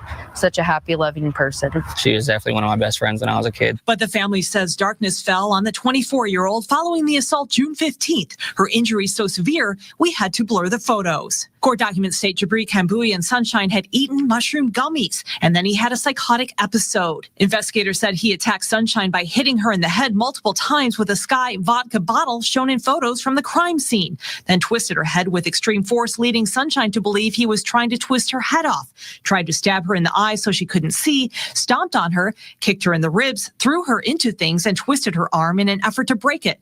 Sunshine eventually escaped and ran out of the apartment, according to investigators. This is a picture that showed her injuries as first responders arrived. She ate gummies and mushrooms with a sun man. Listen, ladies out here, never eat gummies and mushrooms with somebody. Not no sun man though. Like, we have intrusive thought. I think about killing people all the time. I wouldn't trust myself off something like mushrooms and gummies, like both at the same time. I wouldn't trust myself. I have too many intrusive thoughts. I have too many intrusive thoughts that I fight all the time. That's why I couldn't smoke weed either, because they say about weed, it brings out what's already inside of you. Hmm. You know what I mean? That's why like some people get sketchy, some people get like whatever. Me, I would just get paranoid all the time. Like, you don't know how these substances are going to affect you. Like, you should only do it with somebody you trust and somebody who you've done it with, who's done it before. Well, here's the thing though. Gummies. See, the thing about weed and mushrooms and gummies is that mushrooms, yeah, they'll take you to the moon. Like, as far as the possibilities of thoughts that you'll have, things you'll see, things, start seeing stuff and shit and hearing stuff. But then the gummies, yeah, that adds the paranoia. And gummies are way more potent than smoking weed, because you can't, like, if you smoke some weed, you can get unhigh. Like, somebody can bust in the room and like blow your high, or you can hear some bad news and it'll blow your high. You know what I'm saying? Or somebody can just be annoying and Yeah. it'll blow your high. You can't blow a gummy high. You're stuck high until that shit cycles through. And then you're also on mushrooms at the same time. Yo. And It's then not a good combo. no, it's not at all. And then you're a sun man. You know what I mean? And then you're a sun man. When I first Yeah, he walked in the probably hospital, thought she was like a three-headed dragon or thought she was- something. Fuck woman. They probably wanted to He probably kill her. thought she like, I hear the N word. Well, here's the thing though. Most guys hate their girlfriends secretly, because the bitch is always whining about something. She's always nagging you. Like, when I say hate, I'm just using that as, like, figuratively. Most guys hate their girlfriends. Let's just be honest. The bitch is she's just a bitch that just fucks everything up. You know what I mean? Like, you know what I mean? She's like, you can't even have a conversation with a bitch without her fucking finding something to be offended by, right? So now you're off mushrooms and gummies. And all those feelings that you've always had about this girl was like, yo, I hate this bitch. Bitch always ruins everything. She blows every vibe. She blows my vibe all the time. You know what I'm saying? I'm playing video games. She wants me to stop playing video games. If I'm watching something, she wants me to stop. Whatever you're doing that's fun, your girlfriend wants you to stop doing it. Now you're off mushrooms and gummies. It's easy to see how that happens, man. It's easy to see how this happens. Like, every time you wanted to tell her to shut the fuck up, every time you wanted to slap her, every time you wanted to fucking choke her, which is a lot if you're in a relationship. Let's be honest. Press 1. Have you in a relationship? Women in America, because of the laws that protect them so much, and because of the fucking group of group of armed police officers that will fly to the scene anytime they call them. Women don't really understand how much men want to fuck them up all the time when they're in relationships. I'm not talking about just a random woman, but when you're in a relationship with a woman, I think she doesn't understand how the time you want to just slap the shit out of her. I mean, come on. Let's be honest. How often do you want to slap the shit out your girlfriend? Not saying. Yeah, I mean, it's completely normal, I think. Yeah. Or just tell her to shut the fuck up at least. Even if you're the nice person, shut the fuck up. Oh, bitch, what? Come on. Like, I picked my wife up. I drove all the way to New York. Picked my wife up from the fucking airport. I got there early. Fucking, she lands. She says she's waiting for me. I go to the place where I dropped her off at. Not even arrivals, but the departure of the of the number of the terminal that I dropped her off at. She's like, no, I'm at another place. So I had to go all the way around the circle, out of the airport, onto the highway, get back around, and come back into JFK, right? So I come through that. And that takes a long time, right? Soon as I get there, she's complaining instantly. We get in the car. She's complaining instantly. Not even hi. Then she starts whining because I didn't have flowers for her. She's like, yo, I went on a business trip and I come back and I would the man that I want to be married to would have flowers for me. And I'm like, bitch, shut the like, oh shit. So then I'm driving. This bitch won't shut the fuck up. I was ready to put her off on the side of the fucking road, right? So like halfway through the fucking trip before she finally shut the fuck up. And yeah, man. If I would have been on some fucking, if we would have did some mushrooms and fucking gummies that night, man, I gotta see me fucking going off and shit. That showed her injuries as first responders arrived. When I first walked in the hospital and saw her, I thought she was dead. And I said, oh my gosh, Sunshine, and she answered me. And I was like, oh, you are alive? And she said, yeah. And then she told me what happened, and I just lost it. Police say Jabri was then caught on camera going after motorists and assaulting Uncommon Cottage owner Jennifer Dawn Singer, who told us in a previous interview he was trying to gouge her eyes out.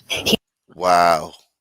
She turned her back on this guy. Singer, who told us in a previous... She turned her back on that fucking guy. Yeah. Yikes. This interview, he was trying to gouge her eyes out. He pushed his fingers actually into and trying to to gut out my eyes. She has since closed her shop in part due to the assault. Family members say Sunshine was also having a tough time afterwards. She was crying. Huh? That's her boyfriend? What are you talking about? That's this girl's boyfriend? I missed the part how... No, he just, after he did that to his girlfriend, he walked down the street. Oh. Attacked this random woman. That's to gut out my eyes. She has since closed her shop in part due to the assault. Family members say Sunshine was also having a tough time afterwards. She was crying, saying, Mom, why do you do this to me? Mom, why do you do this to me? And she goes, I'm never going to be normal again. Her mom said she died September 13th after falling out of bed. Paramedics were there within minutes, and they worked on her for over an hour. They got a pulse, but they never got heartbeat. The family is now frustrated with state sentencing parameters, which prosecutors say allows for 12 to 14 months for the assault. Although a plea deal has been discussed, the prosecutor's office... So the most he can get is 12 to 14 months? Yikes.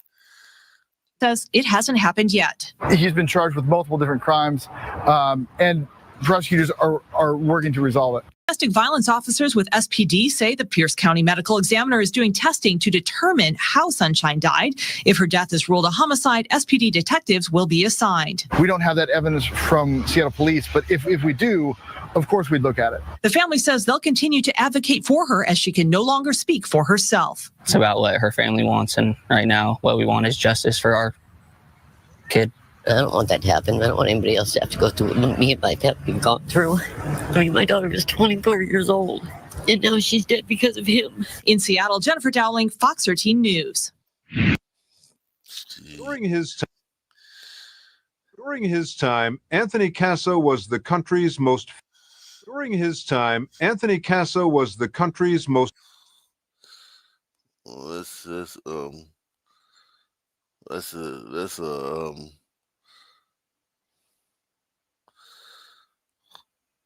jeez, I'm gonna bullshit, man.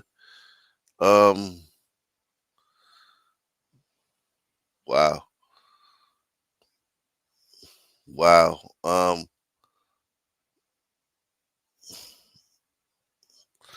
Hit the like button, support the channel, PayPal, Cash App, Super Chat.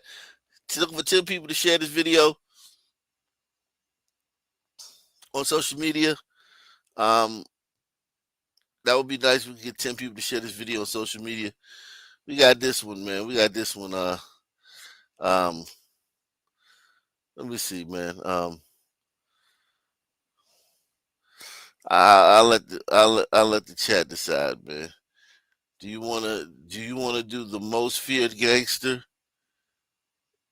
or amazing 1968 documentary made by a gang? One for most feared gangster, 1998. Two for amazing 1968 documentary made by a gang. Damn. 1998. Shit.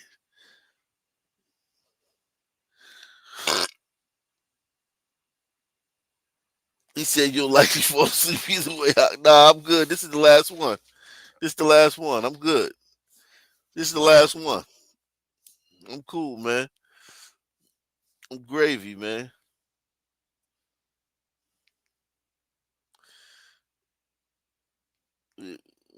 Make sure you vote now, man. Vote now.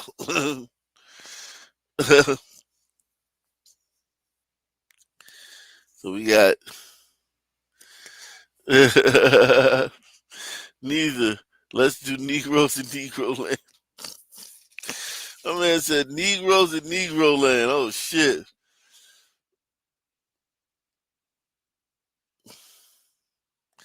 Negroes in Negro land. He said I was rolling through college with ecstasy. Pag. He said pag content. Hold on, man. All right, we're gonna do Negroes in Negro land, man. We do Negroes in Negro land, man. Fuck it, man.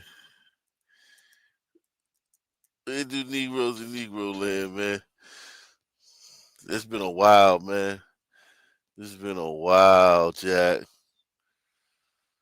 Wow. It's been a while.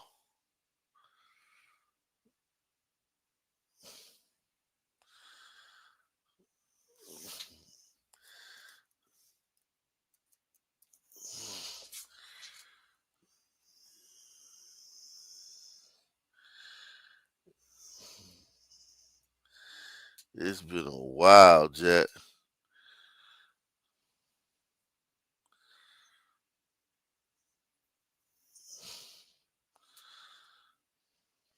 Where?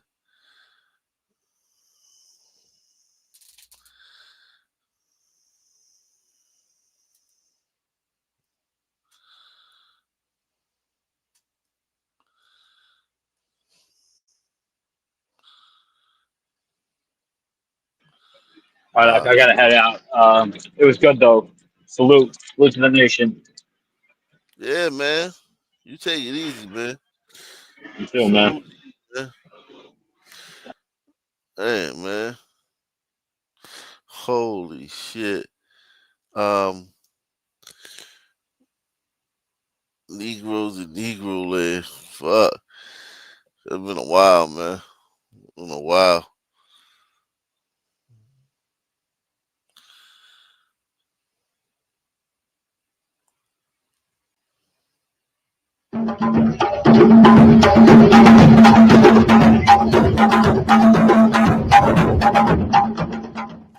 From the Negroes in Negroland, a compilation of reports on Negroes in the wild. And this is from Chapter 1, Cannibalism in Negroland.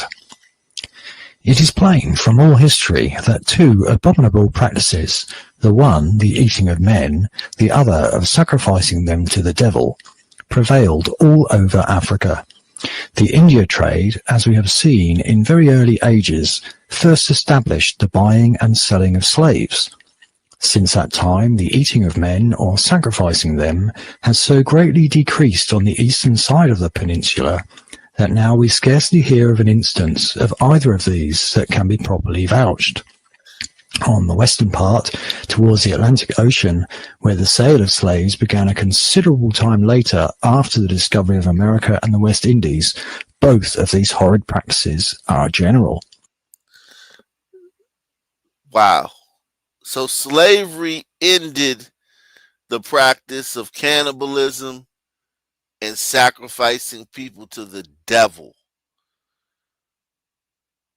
So where there was slavery, there was no. That goes to show you that, sons, it's damned if you do or damned if you don't if you're a son, man. Because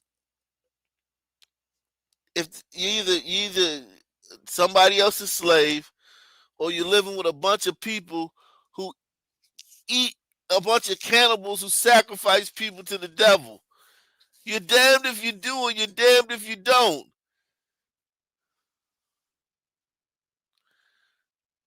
Press 1. Damned if you do and you're damned if you don't. These are memoirs of travelers who went through Africa in the ancient Africa, pre-colonial Africa. Travelers, slave traders, soldiers, generals, traders, explorers, their memoirs, because Africans didn't have any written language.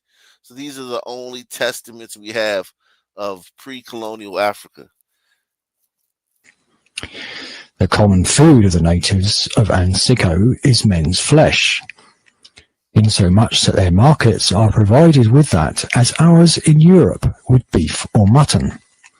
All prisoners of war, unless they can sell them alive with greater advantage, otherwise, as we said, they fatten them for a slaughter, and at last sell them to the butchers. To this savage barbarity they are so naturalized that some slaves, whether as weary of their lives or to show their love to their masters, will proffer themselves freely to be killed and eaten. But that which is most inhumane, and beyond the ferocity of beasts, is that the father scruples not to eat his son, nor the son his father, nor one brother the other, but take them by force, devouring their flesh, the blood yet reeking hot between their teeth. Now, for the record, they are speaking about specific tribes. I can't remember the name of the tribe he said, but he's speaking about a specific tribe.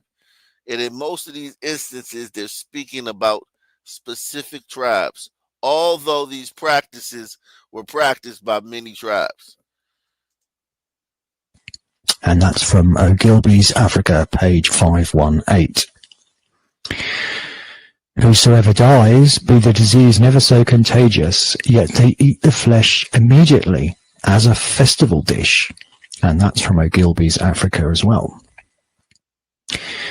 Bello, the governor of Sakatu, said that whenever a person complained of sickness amongst the Yamyanus, even though only a slight headache, they are killed instantly, for fear they should be lost by death, as they will not eat a person that has died by sickness. And this stuff is believable because you see how sons behave in America. Look how we behave in America with,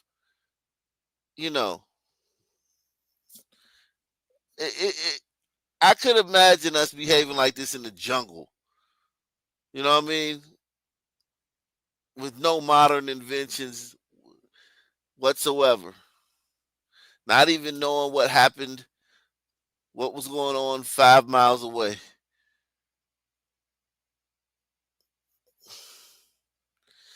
Not even understanding how the seasons worked and, how, plants germ. Just not knowing anything that, a lot of prehistoric people wouldn't have known. Look how we behave in America. I could see tribes in the fucking jungle behaving like this.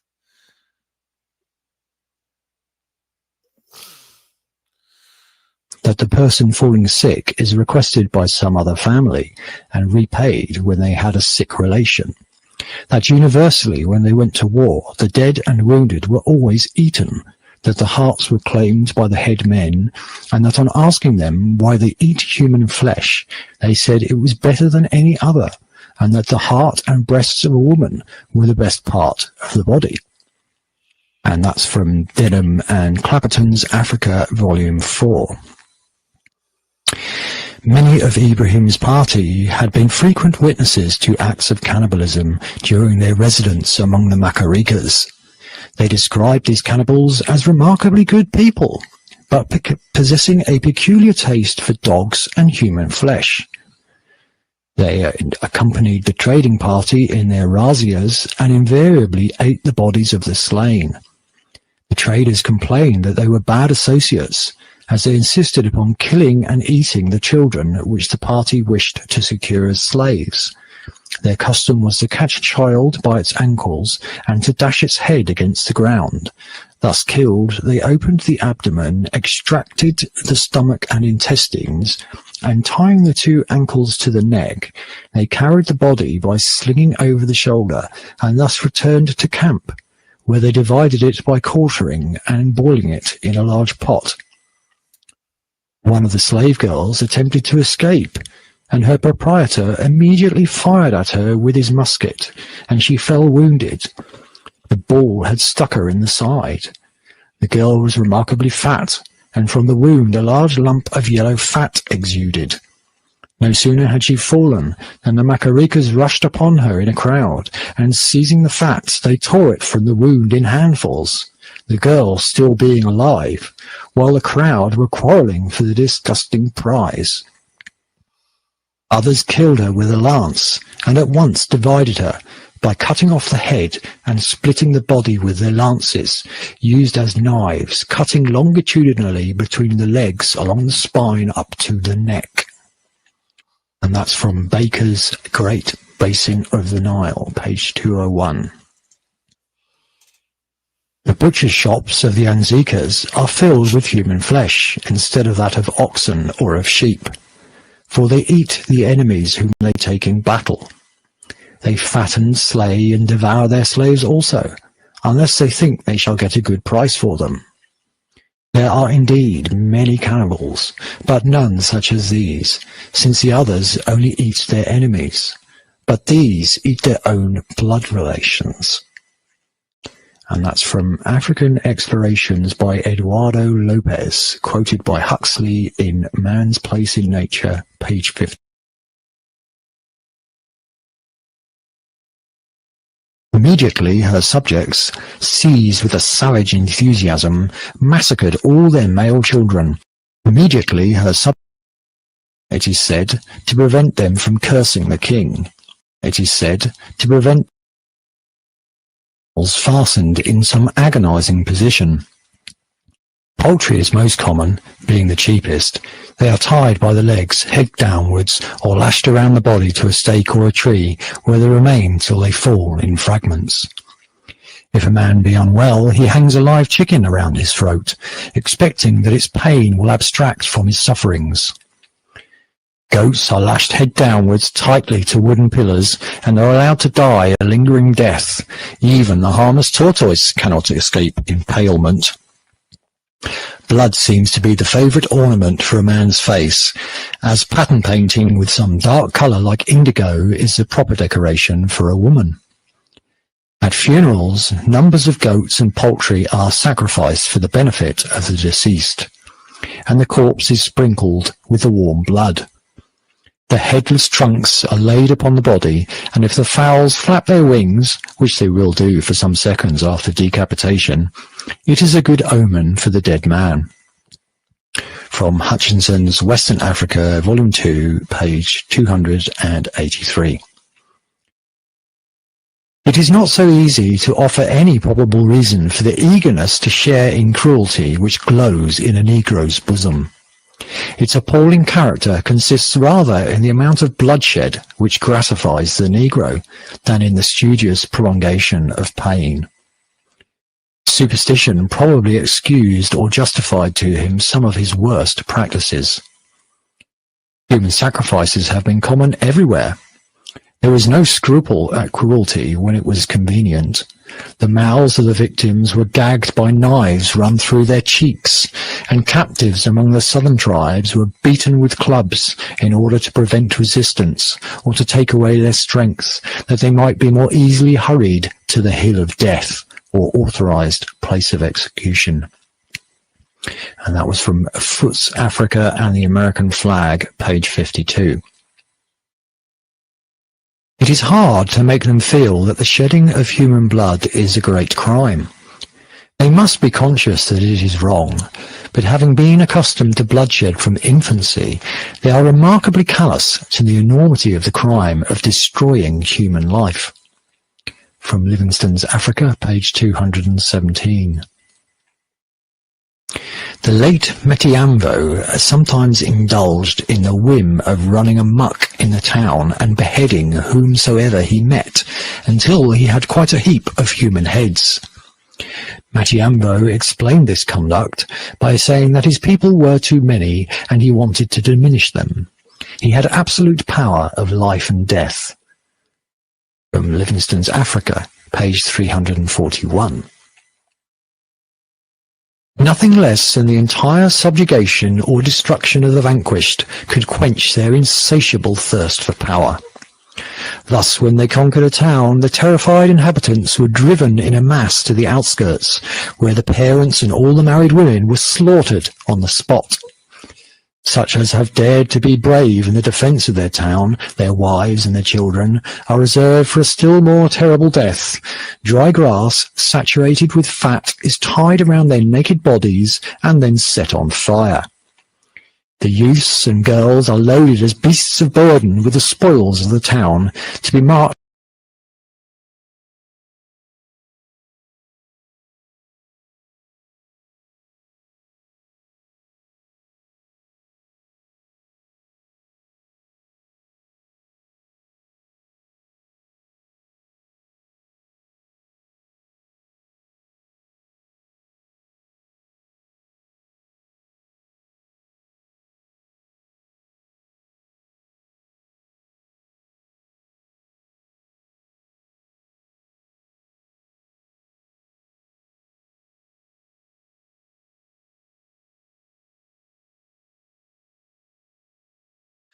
That sounds like the prehistoric version of the necklace. Press 1, man. He said they would take dry straw, saturated in fat, tied around their victims, and then set it on fire. Bundles of dry straw, saturated in fat, tied around them, and set it on fire.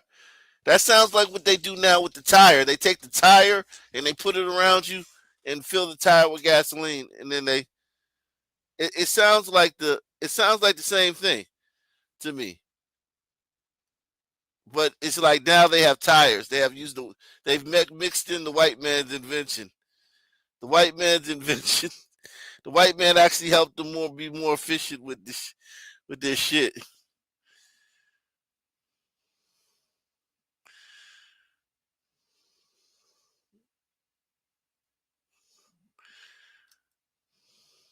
practices. We found the criminal all in character consists rather in the of burden with the spoils of the town to be marched to the homes of their victors. If the town be in an isolated position, the helpless infants are left to perish either with hunger or to be devoured by beasts of prey. On such an event, the lions scent the slain and leave their lair. The hyenas and jackals emerge from their lurking places in broad daylight and revel in the carnage, while a cloud of vultures may be seen descending on the living and the dead and holding a carnival on human flesh. From Moffat's Africa, page 365. We found the criminals seated on blocks of wood in a street near the king's residence, each accompanied by an executioner. One of the executioners was the lad who told me on the 17th of December that he had himself decapitated 80 persons. 2 knives were forced through the cheeks of each criminal, one on each side, which deprived them of speech. This is done, it is said, to prevent them from cursing the king. We did not stop to gaze on the horrid spectacle. Freeman's Africa, page 164. When any one of these chiefs dies, the news of his death is not made known for 1 or 2 months afterwards, and if any person who has learned the fact of his death discloses the secret, he is immediately decapitated, and his family and relatives sold into captivity. If there be no purchasers for them, they are all conducted to the banks of the river, and there decapitated by the Samba Galambali, or common executioner. The bodies are then thrown into the river, and the heads are piled up at the entrance to the capital as a warning to all disclosers of state secrets. Valdez's Africa, Volume 2, page 331. The head and legs of the ox were then drawn together, and it fell bellowing to the ground. The animal was now secured firmly and prevented from rising.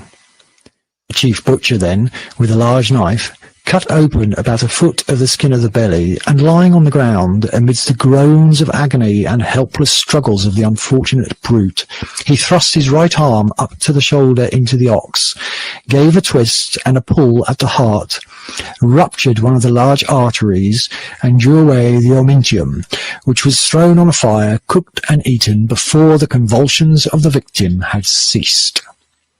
Alexander's Africa, Volume 2, page 132. The guide attached to the expedition on return from Muiji had loitered behind for some days because his slave girl was too footsore to walk.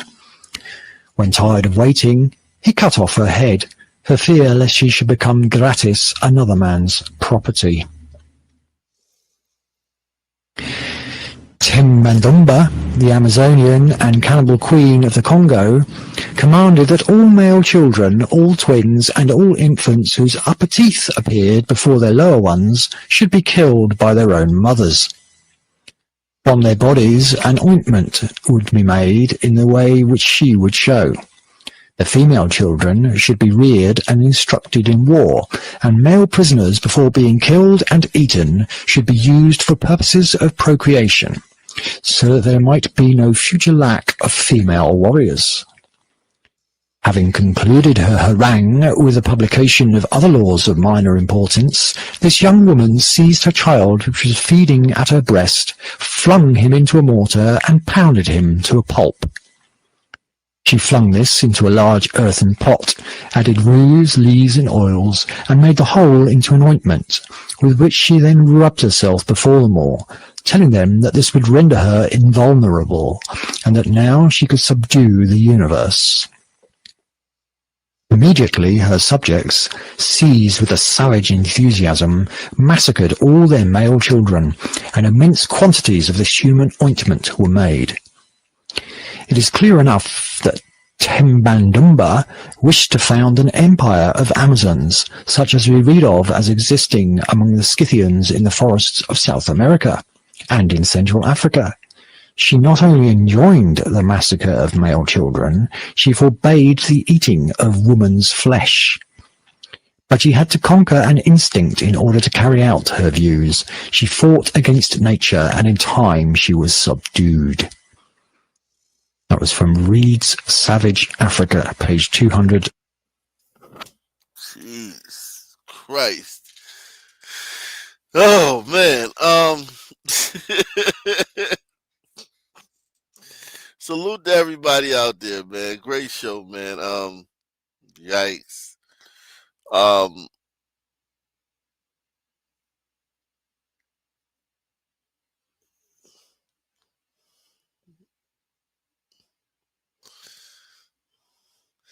yeah, the introduction to that is insane. This was this book was written to convince the powers that be in the United States to send us back to Africa.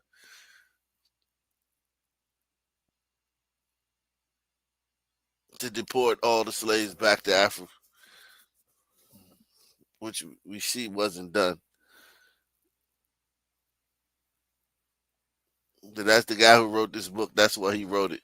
He said it in the introduction to the book. He was trying to convince. He's trying to well up,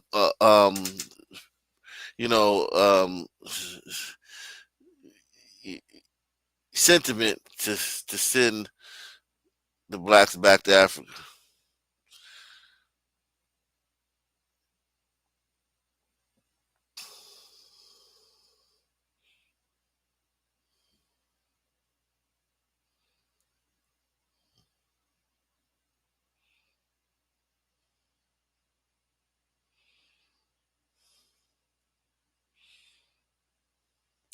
I can't click on that link.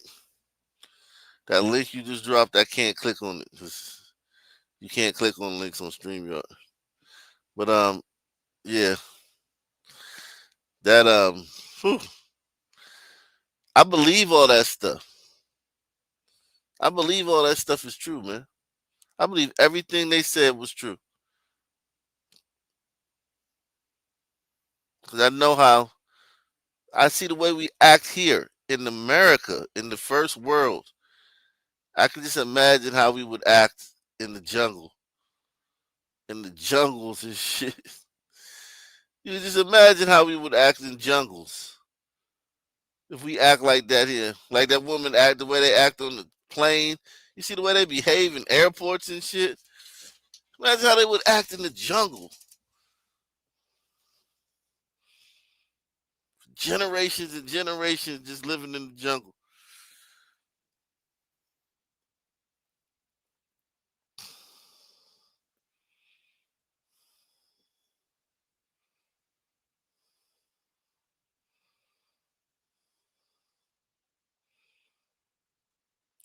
Yeah, that's true.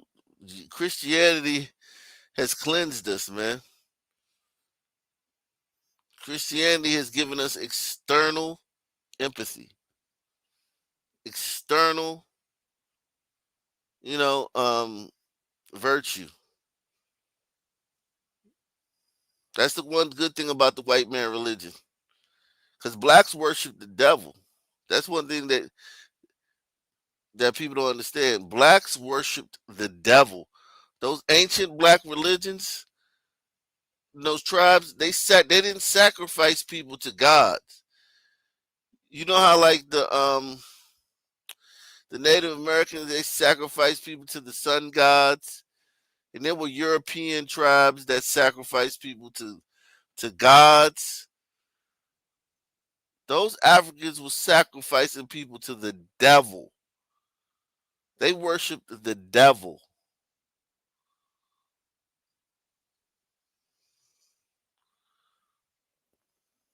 Okay? We worship the devil.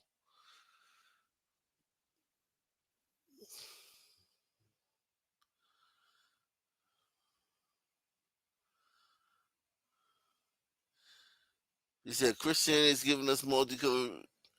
Yeah, I mean, Christianity has saved a shit ton of black lives. Because here's the thing: if the Arabs never enslaved those blacks, right? You know, they talk about how bad the Arab slave trade was, and it was horrific. Those blacks would have been eating each other and worshiping and